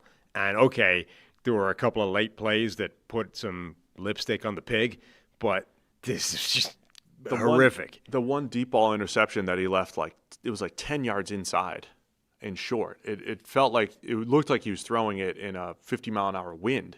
Yeah. And I don't think his arm was hit or anything, right? He just missed it by a mile. Right. So that's the thing. When Browning was on his little run in 2023, it's all right, he's getting rid of the ball quicker. We said this a few weeks ago. He'll at least get rid of the ball quicker, hit high percentage throws, give Jamar Chase and T. Higgins opportunities. But the number of times that he's a little late with passes, he's not playing with good timing like he was 2 years ago. Timing's not there. Accuracy's not there. He's never had a good arm. He's one of those below average arm guys. There's a handful of starters who can actually play with a below average arm, and you have to be so good at everything else. Mac Jones has a below average NFL arm, but he plays with pretty good anticipation and timing and in the Shanahan scheme. We're just not seeing that from Jake Browning. So Lions took advantage with the 3 picks, and then they got stopped a couple times, but overall, good luck stopping that offense. Yeah. Sam Laporta. It was a Sam Laporta game, 5 catches for 92 yards and a touchdown. And then we had another game where we got to see Jahmyr Gibbs and David Montgomery both scored touchdowns. They tied the record? Tied the record, I think. Of Emmitt Smith and Moose while Moose was there. Which was great. How wild is that Good Moose setup. is part of that? Yeah. Moose is still Emmitt Smith, obviously, because the dude's got 1 million touchdowns and kept his career going forever. But Moose being the other part of that is pretty impressive. Isaac Tesla with a touchdown, keeping his streak of every catch being either a touchdown or one-handed. Yeah. Is that less spectacular than the other ones? But that's it. It's either a touchdown or it's a one-handed snack. There's nothing in between here. They did a pretty good job. It looked early that the one thing that could sort of derail this game from Detroit's point of view is that they had Canada starting at left tackle. And Canada, it turns out, can't block Trey Hendrickson. Giovanni Manu. Correct. Canada can't block Trey Hendrickson. And you're like, that got to them early. And you're like, oh, that could be, you're going to figure out a way of stopping that being a problem. And they did. It was not a problem for the majority of the game. But early on, it looked like that could wreck everything for them. And then they got the handle on that. And at that point, the Bengals just didn't have enough. 7-0 in the second. And the Lions still have the good trick plays, even without Ben Johnson. David Montgomery lines up in the Wildcat, takes a little step forward, does a little Tebow jump pass. Brock Wright? Mm-hmm. Was it a jump pass? Either way. No, not a jump pass. Just one of those ones where it's like, Wildcat look, Montgomery's just going to run it in. Then, she pulls up, throws it. I feel like that play should work every time. Yeah, it really should. Right? Like, Derrick Henry's done that a bunch, right? Wildcat. It's like every time somebody ran a halfback option pass, every time you watch a halfback option pass, you're like, why does that not get run twice every Unless game? the running back misses the throw, that should work every time. You're like, why are teams not running that twice every week? I think they used to back in the day. But David Montgomery, like when you're facing the Wildcat, you immediately lose the numbers advantage. It's like, all right, get ready, gear up, run's coming, and then you just sneak a tight end behind it. So another good play by Detroit. You got Jahmyr Gibbs just using his speed, running through the defense for 20 yards, and then a good finish at the end zone. And as we said, it was 28-3 because every game was 28-3 this weekend. And then Jake Browning with 2 touchdowns to Jamar Chase, 15 and 64 yards. Just before we get to the Jake Browning touchdowns, you mentioned before Callahan's relative, non-aggressive coaching decisions. Like these teams that are in a hole, underdogs. You need to be more aggressive if you're an underdog because. The longer the game goes, the more by the numbers we play this, the other team's going to win. They're better than we are, right? Right. You need something to bounce your way. And either you just need to get lucky and get the high leverage plays bounce your way, or you need to create them yourself by being more aggressive than you would be normally and trying to get the pressure that way. So Callahan didn't do it. In this game, before halftime, it felt like a relatively – what's the opposite of aggressive? Conservative. I was going to go with cowardly, but I feel like that might be a step too far. Conservative works. A pretty conservative approach by Zach Taylor. 4th and 4 before halftime from the Detroit 32. And, okay, it's all or nothing, because if you don't get it, you don't get any points. But they just let the clock run all the way down to attempt a fairly long field goal and go in 14-3. It's like, is 14-3 doing you any good? That one I kind of get. Because when you're at the 32, even if you pick up a first down or two, you can still kick the field goal. I know, but you're still more likely than not going to end up with a field goal attempt at the end of the half. I kind of get it. 14-3. Plus you got Jake Browning and the interceptions. But that's why you need to do something. Like you're already 14 down. Like you're in a hole. You're 2 scores down against the Detroit Lions. Chances are being down 14-3 against the Lions, you're not going to win. You're losing, right? The only way you're getting back into this is with touchdowns. And that was the only way you got back into it later in the game. Like you have to just take a shot. Yeah, it's probably not going to work because you're the Bengals with Jake Browning at quarterback. But, at least sack up and give it a shot. Zach and I were at the big high school football game Friday night. Yeah. Moeller versus Elder. Huge game. Moeller versus Elder. Elder. Elder pulled the upset to win the GCL crown for the first time in about 20 years. All right. Huge game. Elder, the pit, they call it. Great crowd. So I watched years ago. Kids rush the field. A documentary on one of these like fabled high school programs. It's a program. Massillon High. Moeller. It was Moeller Elder. I mixed it. They're a big Ohio school, apparently. I think I don't know where they are, but anyway. And one of the things that came from this documentary that I always found fascinating and stuck with me is the number of these parents and kids who sort of recognize that they have like a star player in their hands, but also recognize that he's not like an NFL star player. He's got a level, and his level is like, he can get a scholarship and go somewhere, but he's not going any further than that, right? The number of these guys that like hold their kids back for like multiple years sometimes so that they're like a 19-year-old crushing these like kids at high school, right? So number one, you get the state championship in the ring, which frankly is probably going to be a top 5 life achievement for you. And then number 2, you also look better so that you get like a scholarship to some place and you can get an education for free. Yeah. And then like that's it, then you're out. But like Smart. they have these like star quarterbacks who's actually like 19, 20 years old beating up against freshman varsity kids at this level. And it was a wild dynamic. Oh yeah. I had So what I was going to ask is, did you notice anybody in this game with like, a full beard who looked 25? No, I didn't. No, the QB for Moeller is going to Kentucky. Okay. To play quarterback and baseball. So he throws 97 off the bump and quarterback. He almost got him back into it. Now, they were the favorite, but he almost got them back into it with some laser beams. And we have a family friend where their son plays linebacker, so we were watching him as well. But it was a good, entertaining game. But the people are into it. Like, there was probably 10,000 people there. They made some money, the high school. It's a good game. Anyway, Zach Taylor was also there, apparently, sitting next to our friends, our family friends. He's, I think, one of the Bengals coaches has a kid on the team. Has nothing to do with the Lions and Bengals game. Anything else on this game?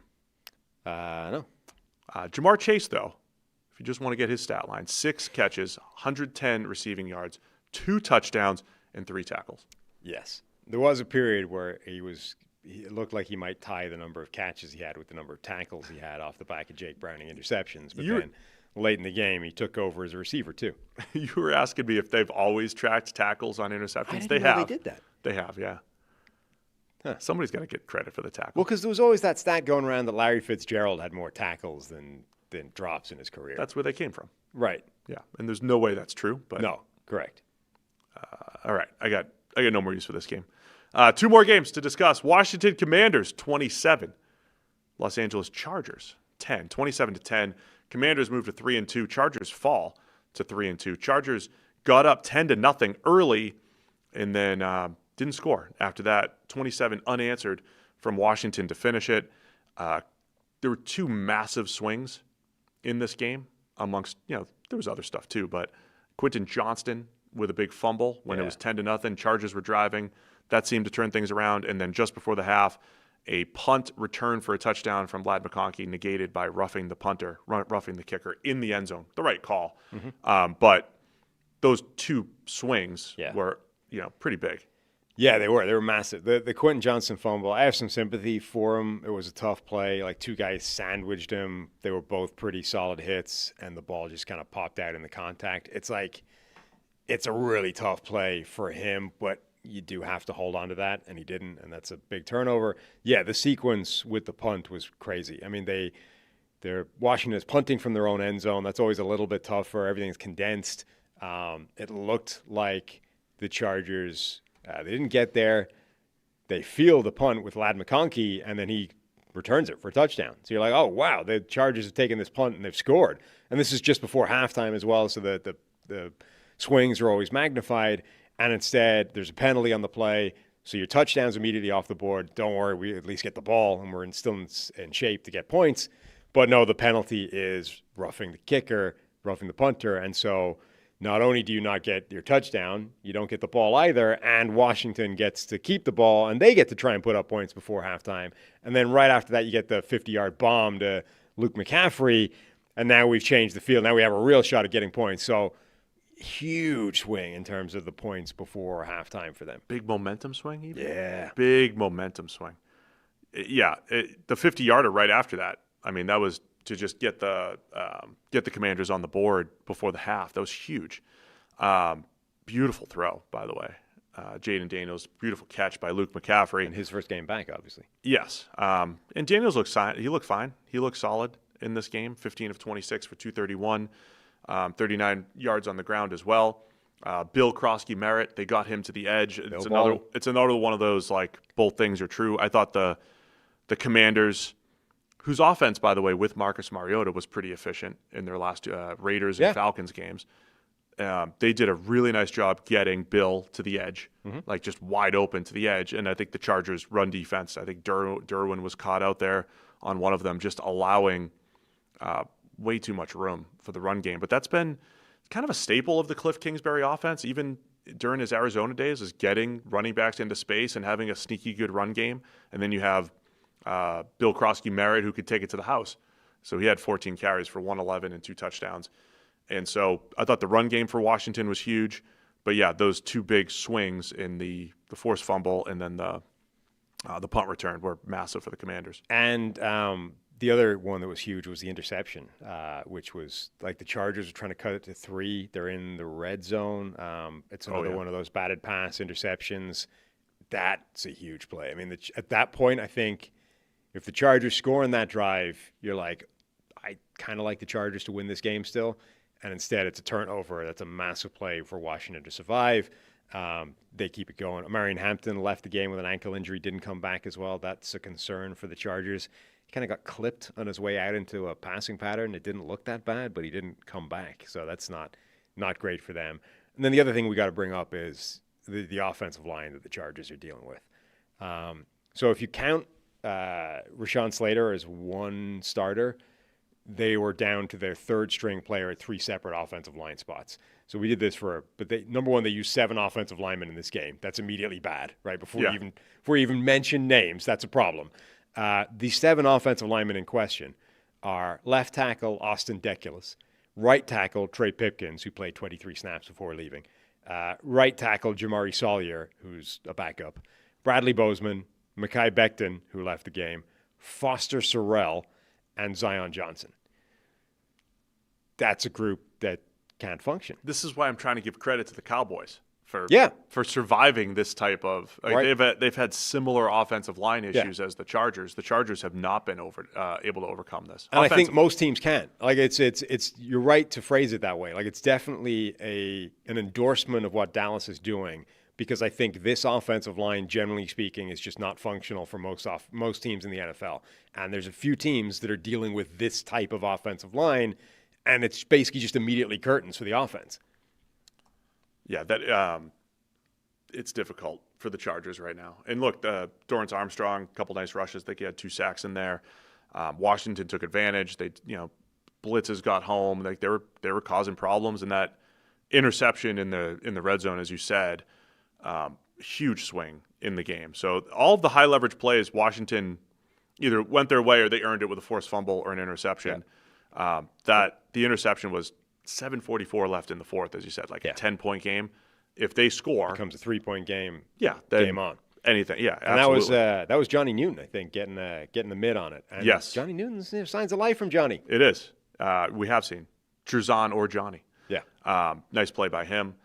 And so Washington 3-2 now, and the Chargers fall to 3-2, second straight loss for them against the NFC East, Giants and the Commanders. Isn't the NFC crushing the AFC this year? Certainly was last week. I can't imagine. So the Broncos holding their own though. Right. They took care of it. Did you see Jim Harbaugh's hat? No. I think Dave Portnoy tweeted it out that it's like never in the history of humanity is a hat less fitted a human than the hat that Jim Harbaugh is wearing. It's like the same size as his head. So you got like just Jim Harbaugh's fairly square-looking head to begin with, and then this hat that's like the same size as it's the most ridiculous-looking thing. I think I retweeted it, so if you just go to my Twitter, you can find it. It's pretty funny. He seems like the guy that should rock the 90s starters gear. Well, that's kind of like what it was. Like, those old hats in the 80s and 90s where they were almost designed not to fit? There were just these huge hulking things that people would wear, and it only worked if you had, like, a huge, massive hair, which they did in the 70s and 80s, right? But if you put them on a head, like without the hair, it just didn't fit. This was like one of those hats, only it sat on Jim Harbaugh's head. Like, I don't know where he got that as a hat. Oh, I love it. The Chargers looked like one of the best teams in the league after 3 weeks, and not so much the last couple of weeks. The turnovers last week with the Giants, the high leverage plays going against them. And same thing in this week against Washington. Commanders doing all this without Terry McLaurin. Again, Deebo Samuel, 8 catches for 96 yards. They got the big play from McCaffrey and, of course, Bill making plays in both the run and pass game for Washington. Anything else on this one? Don't sleep on the Commanders like I may have. Yeah, I mean, look. Now that Jaden's back. Jaden makes a huge difference to them. They had a good game. It was one where I felt like, the Chargers maybe would have won this game, but for the high leverage plays going against them. And they have that obvious flaw of the offensive line is so banged up right now. They're just dealing with real problems. But Washington looked good. They took advantage. They made the plays when they needed to, and they went away at the end. And then a reminder on the ebbs and flows of the season. If the Chiefs win tonight, there's 3 teams at 3-2 atop the AFC West. Where just a couple weeks ago, the Chiefs were 2 games behind the Chargers, right? These things can move pretty quickly early in the year. That's the thing. Like, 3 teams, including them, and they were dead and buried 5 minutes ago. All right, man. Last game, Sunday Night Football. New England Patriots pull the upset in Buffalo, 23-20. Congratulations to the 72 Dolphins, because there's no undefeated team this year in 2025. The Eagles lost in the 1 o'clock window. Bills lose. And so you can pop the champagne first week of October. No fear for the 72 Dolphins. That's such a great gig. Or the 07 Patriots regular season. No, they don't get it. 07 Patriot regular season. It's just such a great thing for those 72 Dolphins. Like, every year they get to have a little party at some point during the season. Don't know when it's going to hit. You did nothing anymore. It's just somebody else lost a game. Could be December, could be October. Pop the champagne and have a laugh. Early champagne for Bob Greasy. Patriots moved to 3-2. Bills fall to 4-1. It was a fun back and forth game. A little ugly first half, as far as not just because it was low scoring. It was 6-3 in the first half, but it was ugly, like penalty wise, and just sloppy football, fumbles left and right. Like the ball looked like they were playing with a kicking ball, in real football. Slick kicking ball with all the fumbles. But exciting second half, and Drake May coming out party maybe for Drake. Oh, certainly the narrative on Drake May is going out of control off the back of that game. I think it's deserved. Yeah, he played really well. It was turnovers this game, like total, start to finish. I mean, we come to expect that from New England running backs, and we got it. Ramondre Stevenson coughs the ball up.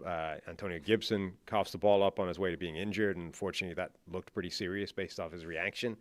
But the Bills were getting rid of the ball as well. Was it Dawson Knox dropping what looked like a jet handoff for him, which is a curious play call, I guess. Yeah.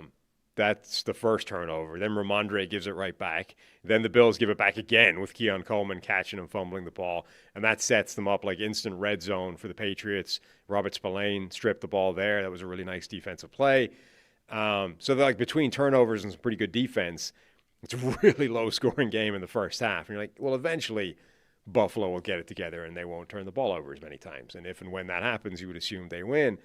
But the turnovers kept coming. Like this was, they had 26 straight games winning or without losing the turnover margin, right? Josh Dubois tweet again. So this broke that streak, which is the longest streak in the NFL. I think an NFL record. And they were -2 in this game.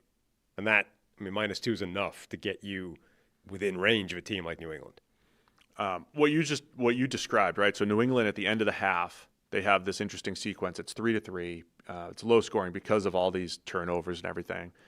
And then they've got 4 seconds left. They run a quick play from the 1 to try to just sneak a touchdown in there. Quick play, falls incomplete with 1 second left, and you've got this like because of A.J. Epinesa, by the way. That was a touchdown. Like he'd ad-libbed it. No, the play before that, he'd sort of ad-libbed. Drake May's running to his left, finds Pop Douglas adjusting in the end zone, coming back for that classic like front pylon deal, throws the ball his way, and A.J. Epinesa gets just a piece of it, makes it drop short of him. Then they get the defensive pass interference from Tre'Davious White, right, which sets them up at the 1. But like they almost had a touchdown. Gets taken away because of A.J. Epinesa, get the defensive pass interference, and then you get that sequence. So then you got 4 seconds left, yeah, and you can go for the touchdown or kick a field goal. They try to go for a quick score, a little quick rollout, pass falls incomplete. Hunter Henry can't get his hands up in time. Yeah. He just kind of stumbled up. He got like ran through a linebacker. Yeah. And by the time he kind of gathered himself again, looked back for the ball, it was already on him. So then New England, as heavy underdogs, yes, they kicked the field goal with 1 second left. And it's an interesting decision, right? Like you go back to the Philly special in the 2017 Super Bowl where the Eagles went for it before. And you lose the benefit of if you don't get it, the other team has bad field position. Yeah. But you have the opportunity for 7 versus 3. New England took the 3. Oftentimes, as heavy underdogs, that comes back to bite. And then the first drive of the second half, Buffalo drives down, scores a touchdown, 10 plays, 66, and it's like, all right, this is how the game flow tends to go, right?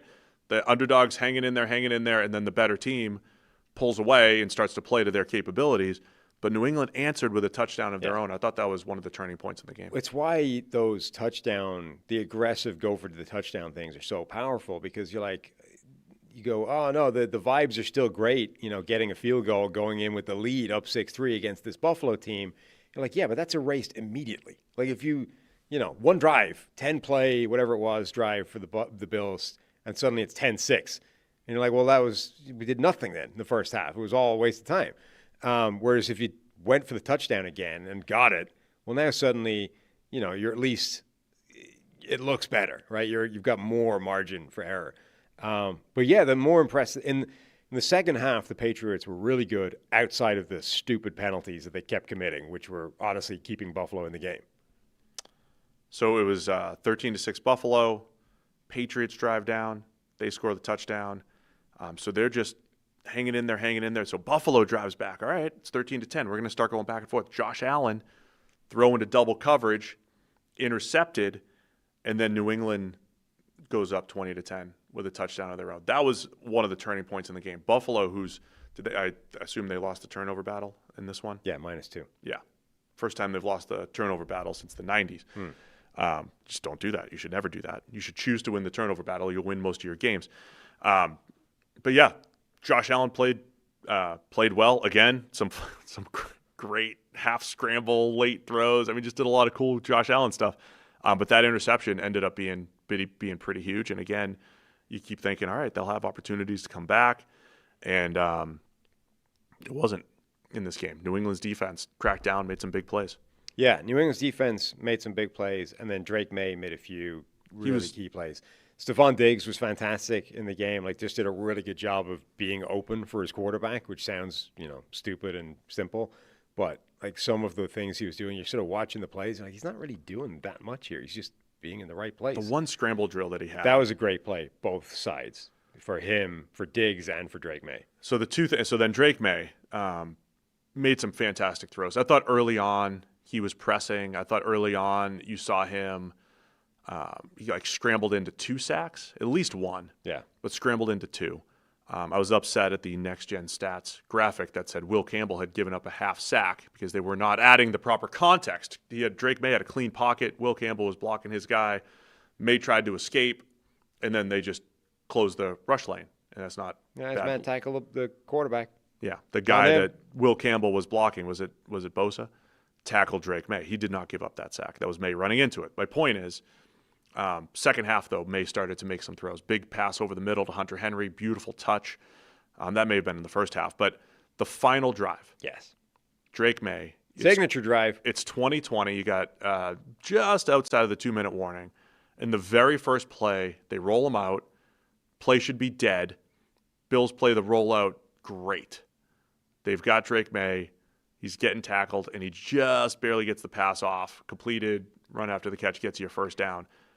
Saves the game. Yeah, really does. Buffalo tie it up. It's 20-20. Like you said, outside the 2-minute warning, so the Patriots have a drive to either put points on the board and take the lead, or to, at the very minimum, not let Buffalo get the ball back so that they can try and take the lead and win the game. And first play, he's in trouble. He's basically buried. Defensive tackle has hold of him. And somehow, on the way down, before his knee touches the ground, he doesn't just get rid of the ball, which itself would be a pretty good play. Just getting rid of it, not taking the sack, would be huge on first down. Doesn't just get rid of the ball, somehow gets rid of it before he's tackled to the ground, and then somehow, additionally, actually finds Stephon Diggs for completion, which ends up picking up a first down on the play. And now we're off and running. We've gotten the ball, to our own 40. We're moving. We don't have that far to go to get a field goal, and all is good. Then you have what must be terrifying. You completion to Booty pretty soon after that. And then Covered 2 hole shot. Yeah, which beautiful was awesome. And then you have just the sheer terror that must be calling run plays to Ramondre Stevenson with the game on the line, needing him to not fumble the ball. It's a fascinating dynamic with the Ramondre Stevenson thing, right? So what's that, 3 fumbles now? Which is, or maybe 4. I'm running out of, losing track. It's a massive number for a running back. And not the only person, who's had massive fumble issues through historically, the 2 that come to mind are Tiki Barber and Adrian Peterson, who were so good that you had to deal with it. And even then, like, they both spent serious amounts of time and effort fixing it. Yeah. But they were so good, it's like, all right. Well, like, there's stories. Tiki's awesome. He's one of the best running backs in the league. Adrian Peterson might be the best runner Right. in the league, or probably was. You got to deal with it and just hope it goes away. Tiki Barber, I'm pretty sure, completely reworked his entire sort of technique and how to hold the football. Adrian Peterson, there's stories of him spending like entire weeks with like the ball, strapped to his arm, and people in the Vikings facility just like punching at it all the way through the day, just to be like, got you this time, right? Like this just seems to be that's not a problem. It's okay. Like apparently, Chris was saying, they talked to Mike Vrabel about it. It's like, yeah, it's not a problem yet, but it might become a problem if he keeps doing it. And this was before he'd fumbled it in this game. Like, I mean, okay, I get there is something too, fluky, small sample size things happen. Like, does Derrick Henry have a fumbling problem because he fumbled the ball twice in the first few weeks? Probably not. But at some point it becomes a problem, and Ramondre's had a fumbling problem for a while. It's a tricky one, right? Because the data person in me is like, well, there's small sample sizes. If you fumble 3 times in 100 carries, right, you might not fumble 3 for your next 1,000, right? Yeah. But I don't want to take the chance to find out. It's also not. It's not just a this year thing for Ramondre. It's not. This is a guy that's got a career fumbling problem. Then you have the fact that they've been not splitting carries, but they've got 3 backs between Ramondre Stevenson, Antonio Gibson, and Travion Henderson. Now Stevenson fumbles, then Gibson gets hurt on the kickoff return. Yes. And so I'm thinking, well, you might see more Travion Henderson, but they stick with Stevenson. They go back and forth. Travion Henderson had his carries as well. But yeah, late with the game on the line, it's like, let's give Ramondre all the carries. And so he finishes with 7 carries for 14 yards and 2 touchdowns. But I guess my point in this whole thing is he's not as good as Tiki Barber or Adrian Peterson. No. You don't have to roll with him. He's a fine running back when he doesn't fumble. He's fine. But the Patriots are. It's just an interesting dynamic because I know the fantasy community generally hates when the coach puts the guy in the doghouse because you get that too, right? Yeah. Oh, you fumble, you're benched. And it's like, well, he's still your best running back. He's still your best option. In this case, I don't know if there's a massive difference between Stevenson and Henderson. I would love to see what Henderson can do with an extended workload. But they stuck with it. And you've got him in a tie game with a couple carries.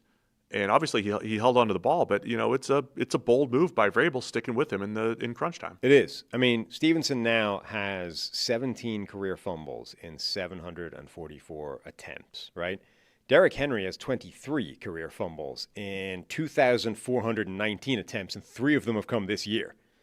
So, it's a real fumbling problem for Ramondre Stevenson that spans multiple seasons. It is kind of interesting that I would have assumed Vrabel would be on the other side of that kind of benefit of the doubt thing. Vrabel, to me, would strike me as the kind of coach that would be like, the second that dude fumbles, lock him away and he's never seen the field again. Instead, he's like, nah, we need Ramondre. It's not a problem yet. Maybe 2 or 3 more. We'll start to have a conversation. But right now, it's okay.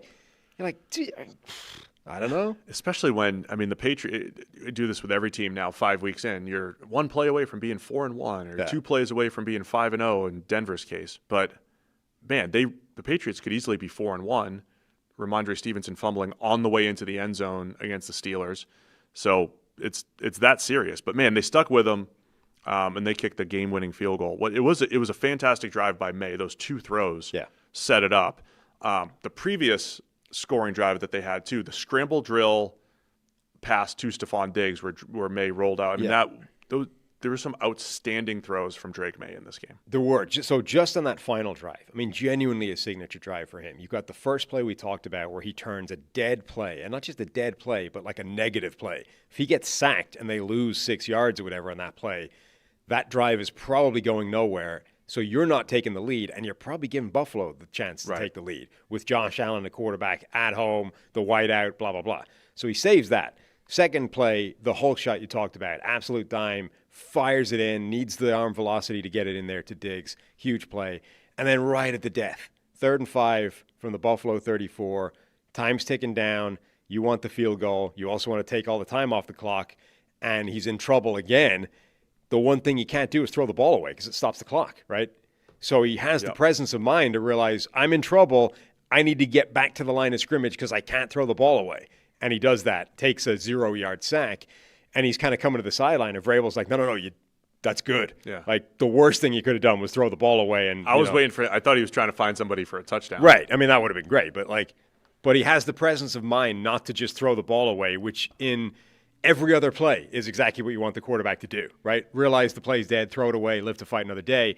In this one unique instance, you can't do that. You have to go do something else, and he does. He turns it into a 0-yard gain, so it doesn't lose yardage by taking a sack. So the field goal is still the same, but also keeps the clock running so he can basically chew all the time off. It allowed them to, take off about 40 seconds, kick the field goal with 20 seconds left. It left Buffalo with, one last kick return, hope. Yeah. That took up a bunch of time.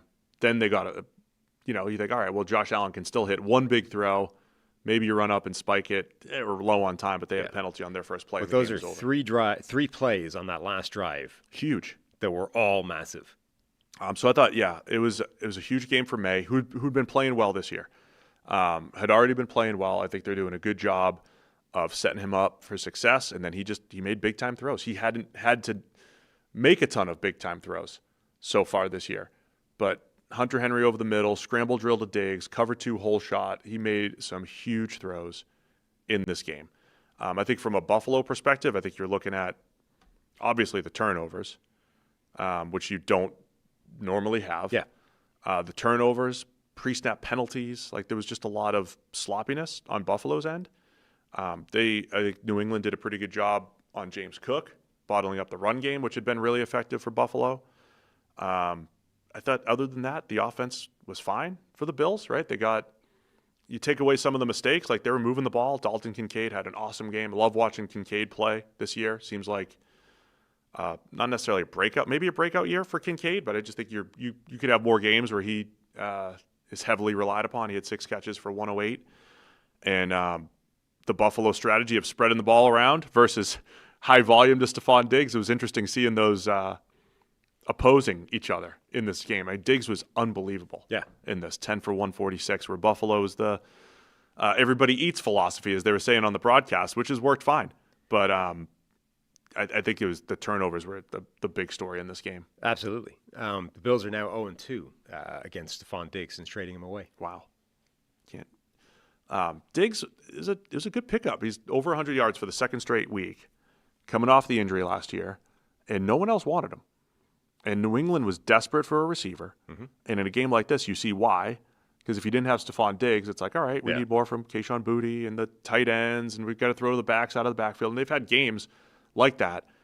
But the last 2 weeks in particular, having the high volume option when you need it is huge, especially when it comes to scramble drills and being in the right place at the right time. And Diggs was doing such a good job at taking quick passes and turning upfield and creating yards after the catch. He was outstanding in this, and it shows the impact of that high-end receiver. Yeah, absolutely. I mean, that was a huge game for him. He was obviously super motivated for this game, wanting to show Buffalo, wanted to stick it to his old team. You could see just in the interview pre-game how excited for it was. I think the very first play, they threw him a quick screen, tried to get him involved early. Everything was geared to Diggs having a big game, and he did. The one other thing I wanted to note, I was hoping on the preview show for the discourse, we would see Will Campbell versus Greg Rousseau. Yeah. I know Rousseau almost always lines up on the left side against right tackles. But I did say, even just from a Bills perspective, it's the same thing you're saying about Myles Garrett. If the left tackle for New England, Will Campbell, is a rookie who's really been pretty good, but if the one weakness he might have is length and dealing with length, and A.J. Epinesa got him, I think, once maybe with his length, and why not put Rousseau over there a few more times? They didn't do it till the fourth quarter. They put him over there. I think it was a run play and a pass play. I was keeping an eye on it because I was just curious. I want to see this matchup. Why not at least test him with, the long arm of Greg Rousseau? And they didn't do it. And I thought New England's offensive line did a really nice job in pass protection against that Bills pass rush. Yeah, I do sometimes wonder why teams are more ready to try and take advantage of what appears to be obvious mismatches like that, where they're like, nah, this is how we do things on defense, and we're not going to go crazy moving around to adjust to an offense when there's a weakness. Like teams with, like Pittsburgh, where T.J. Watt lines up basically on the same side the entire time. If you run up against a team with a terrible left tackle, why wouldn't you just, Yeah, sure, T.J. Watt plays on the left side the whole way, but would we not be better off putting him on the right side for this one game where this guy is a liability and we can put a Defensive Player of the Year candidate against him most snaps? I don't understand why the reluctance to do that. And there's some defenses that do it. I mean, the 3-4 structure that Pittsburgh has, I kind of get it. They've always played left and right outside backers, but more 4-3 type teams like Buffalo generally can flip, edge rushers pretty easily, and it's not a big deal. So I don't know. I just think would have been fun to see, but I also think it would have been a potential advantage for Buffalo to create some pressure, right? That's why it's confusing to me. It seems obvious and teams often are incredibly reluctant to even test it. See what happens in the next matchup. So, credit the Patriots, man. They're a game back of Buffalo now. Again, these things, they move very quickly. So New England 3-2, we mentioned them before the season as a team. Hey, if they win 6 games or if they win 10 and get into the playoffs, wouldn't be surprised. It's a huge game to show that they can at least compete in the AFC. I don't think you crown them the next AFC East champs here against. I think the Bills are still the better team, but it says a lot about where Vrabel has. I bet somebody is this morning. I'm sure. The shouty shows. Drake May is better than Josh. Let's predict. What are the shouty shows going to be saying this morning?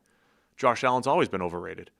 Do you think Greeny still thinks it's the best quarterback play we've ever seen in the history of the NFL? That's a blow to Greeny's take. No, I think the focus. Drake May just outplayed Josh Allen on prime time. I think the focus is going to be the Drake May thing. Drake May is the next great young quarterback. The Patriots have arrived. Mike Vrabel, Coach of the Year. These are the things. It's not going to be focusing on Josh Allen, I don't think. Which, by the way, isn't a crazy take. I mean, the way May played under pressure, the way he's played this entire season, he's looked really good and lived up to what we said. Hey, give him a better supporting cast, give him a little bit better pass protection. He should be good, and I think he's lived up to that this year. Yeah. Give him a receiver like Stephon Diggs. And we could be saying that, too. The number of times that we've seen a second or third year quarterback, Jalen Hurts, Tua, who else had Josh Allen, year 3 got Stephon Diggs. The number of times that look at what Joe Burrow getting chased did. Yeah, having Chase. People want to revisit that all the time. Like, it's time to go say they got it wrong with Jamar Chase and Penei Sewell. Like, the problem was not taking Jamar Chase over Penei Sewell because Jamar Chase came in and immediately completely transformed not just that passing offense, but Joe Burrow. Remember, year 1 of Joe Burrow couldn't complete a deep pass to save his life. And it's like, where's that gone? He was amazing at that in college. And then Jamar Chase comes in. Oh, there it is. There's the deep ball again. The problem was not then backfilling the other spot, right? It's not that you chose Chase over Sewell. It's that you then never found a tackle. That's the problem, not that you took the wrong player. Like if they had, it would have been equally as bad if they had taken Penei Sewell and then never found a good wide receiver. Right. And suddenly T. Higgins has to be your passing offense, which we saw the year before wasn't good enough, right? So again, it remains the case that you couldn't have screwed up whichever guy you took. The only way of screwing it up is then not finding the other position. So if you do go back and look at the jump that young quarterbacks have made, it almost always coincided with having that high-end receiver, right? Mahomes stepped right in with having Tyreek Hill. Tua year 3 got Tyreek. Hurts year 2 or 3 got A.J. Brown. Who else was I?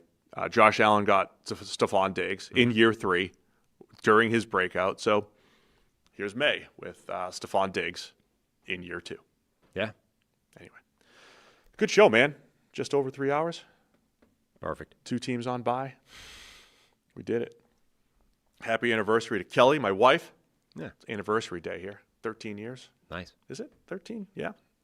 2025, huh? Probably know that before you say I that. put a tweet out yesterday, Ravens points per game since I just took an arbitrary cutoff, 2017. Yeah. And they're always at like 18 to 21, and this year it's 35. And then somebody's like, it's amazing how many years there have been since 2017. I thought that was good perspective. A lot of years since 2017. Okay. That was when you moved here. You've been here like 9 years, huh? Summer 2017. 13-year anniversary for Kelly and I. We're going to probably watch Monday Night Football. Yeah. Special day. Nice. So we got, what do we have for Wednesday? Is that locked in? Not yet. He's getting back to us. He thinks it'll be fine, although he hasn't given me a date. Tease it. A very special guest, a friend of the show, a friend of you listeners as well. And then let's text him now to see if we can get that locked in. Get him on there. Austin Gale. We're Well, hoping for. You tease it with a name. Yes, you tease it with a name. People want to hear from Austin Gale. Maybe on 2x half speed, but we want to hear from Austin Gale. So we'll check it out. Wednesday show, we'll hopefully have Austin Gale. Tonight's Monday Night Football, we'll have an instant reaction, Jaguars Chiefs. And we'll go celebrate our anniversary, 13 years over here. Nice. New minivan. New minivan. Great times. Just living the life. Which has already been scuffed up a little Befouled. bit. Yeah. What'd you do? She did it. Ah. She got kind of hit by someone at the zoo. Day 2, driving the new Odyssey. My car is covered in dents, none of which I put into it. All of which have been all done someone in a else's Kroger parking lot. I have the front wing, the corner is like caved in because somebody reversed into that in a parking spot. I got a giant scrape down the driver's side. Disaster. Anyway, that's it for us. This is why those assholes, park across 2 or 3 parking spaces, and you're like, what a Stay away. What a douchebag! Like, who does that? And it's like because you don't want some guy just like scraping down the side of your car. Stay away from us. That's right. Should have done that. You got the new Odyssey. You got to take care of it. Don't park near anybody. No, near anybody. We learned our lesson. All right, that's it for us today. Thanks to everybody for tuning in. We'll see you again on Wednesday with more Check the Mic.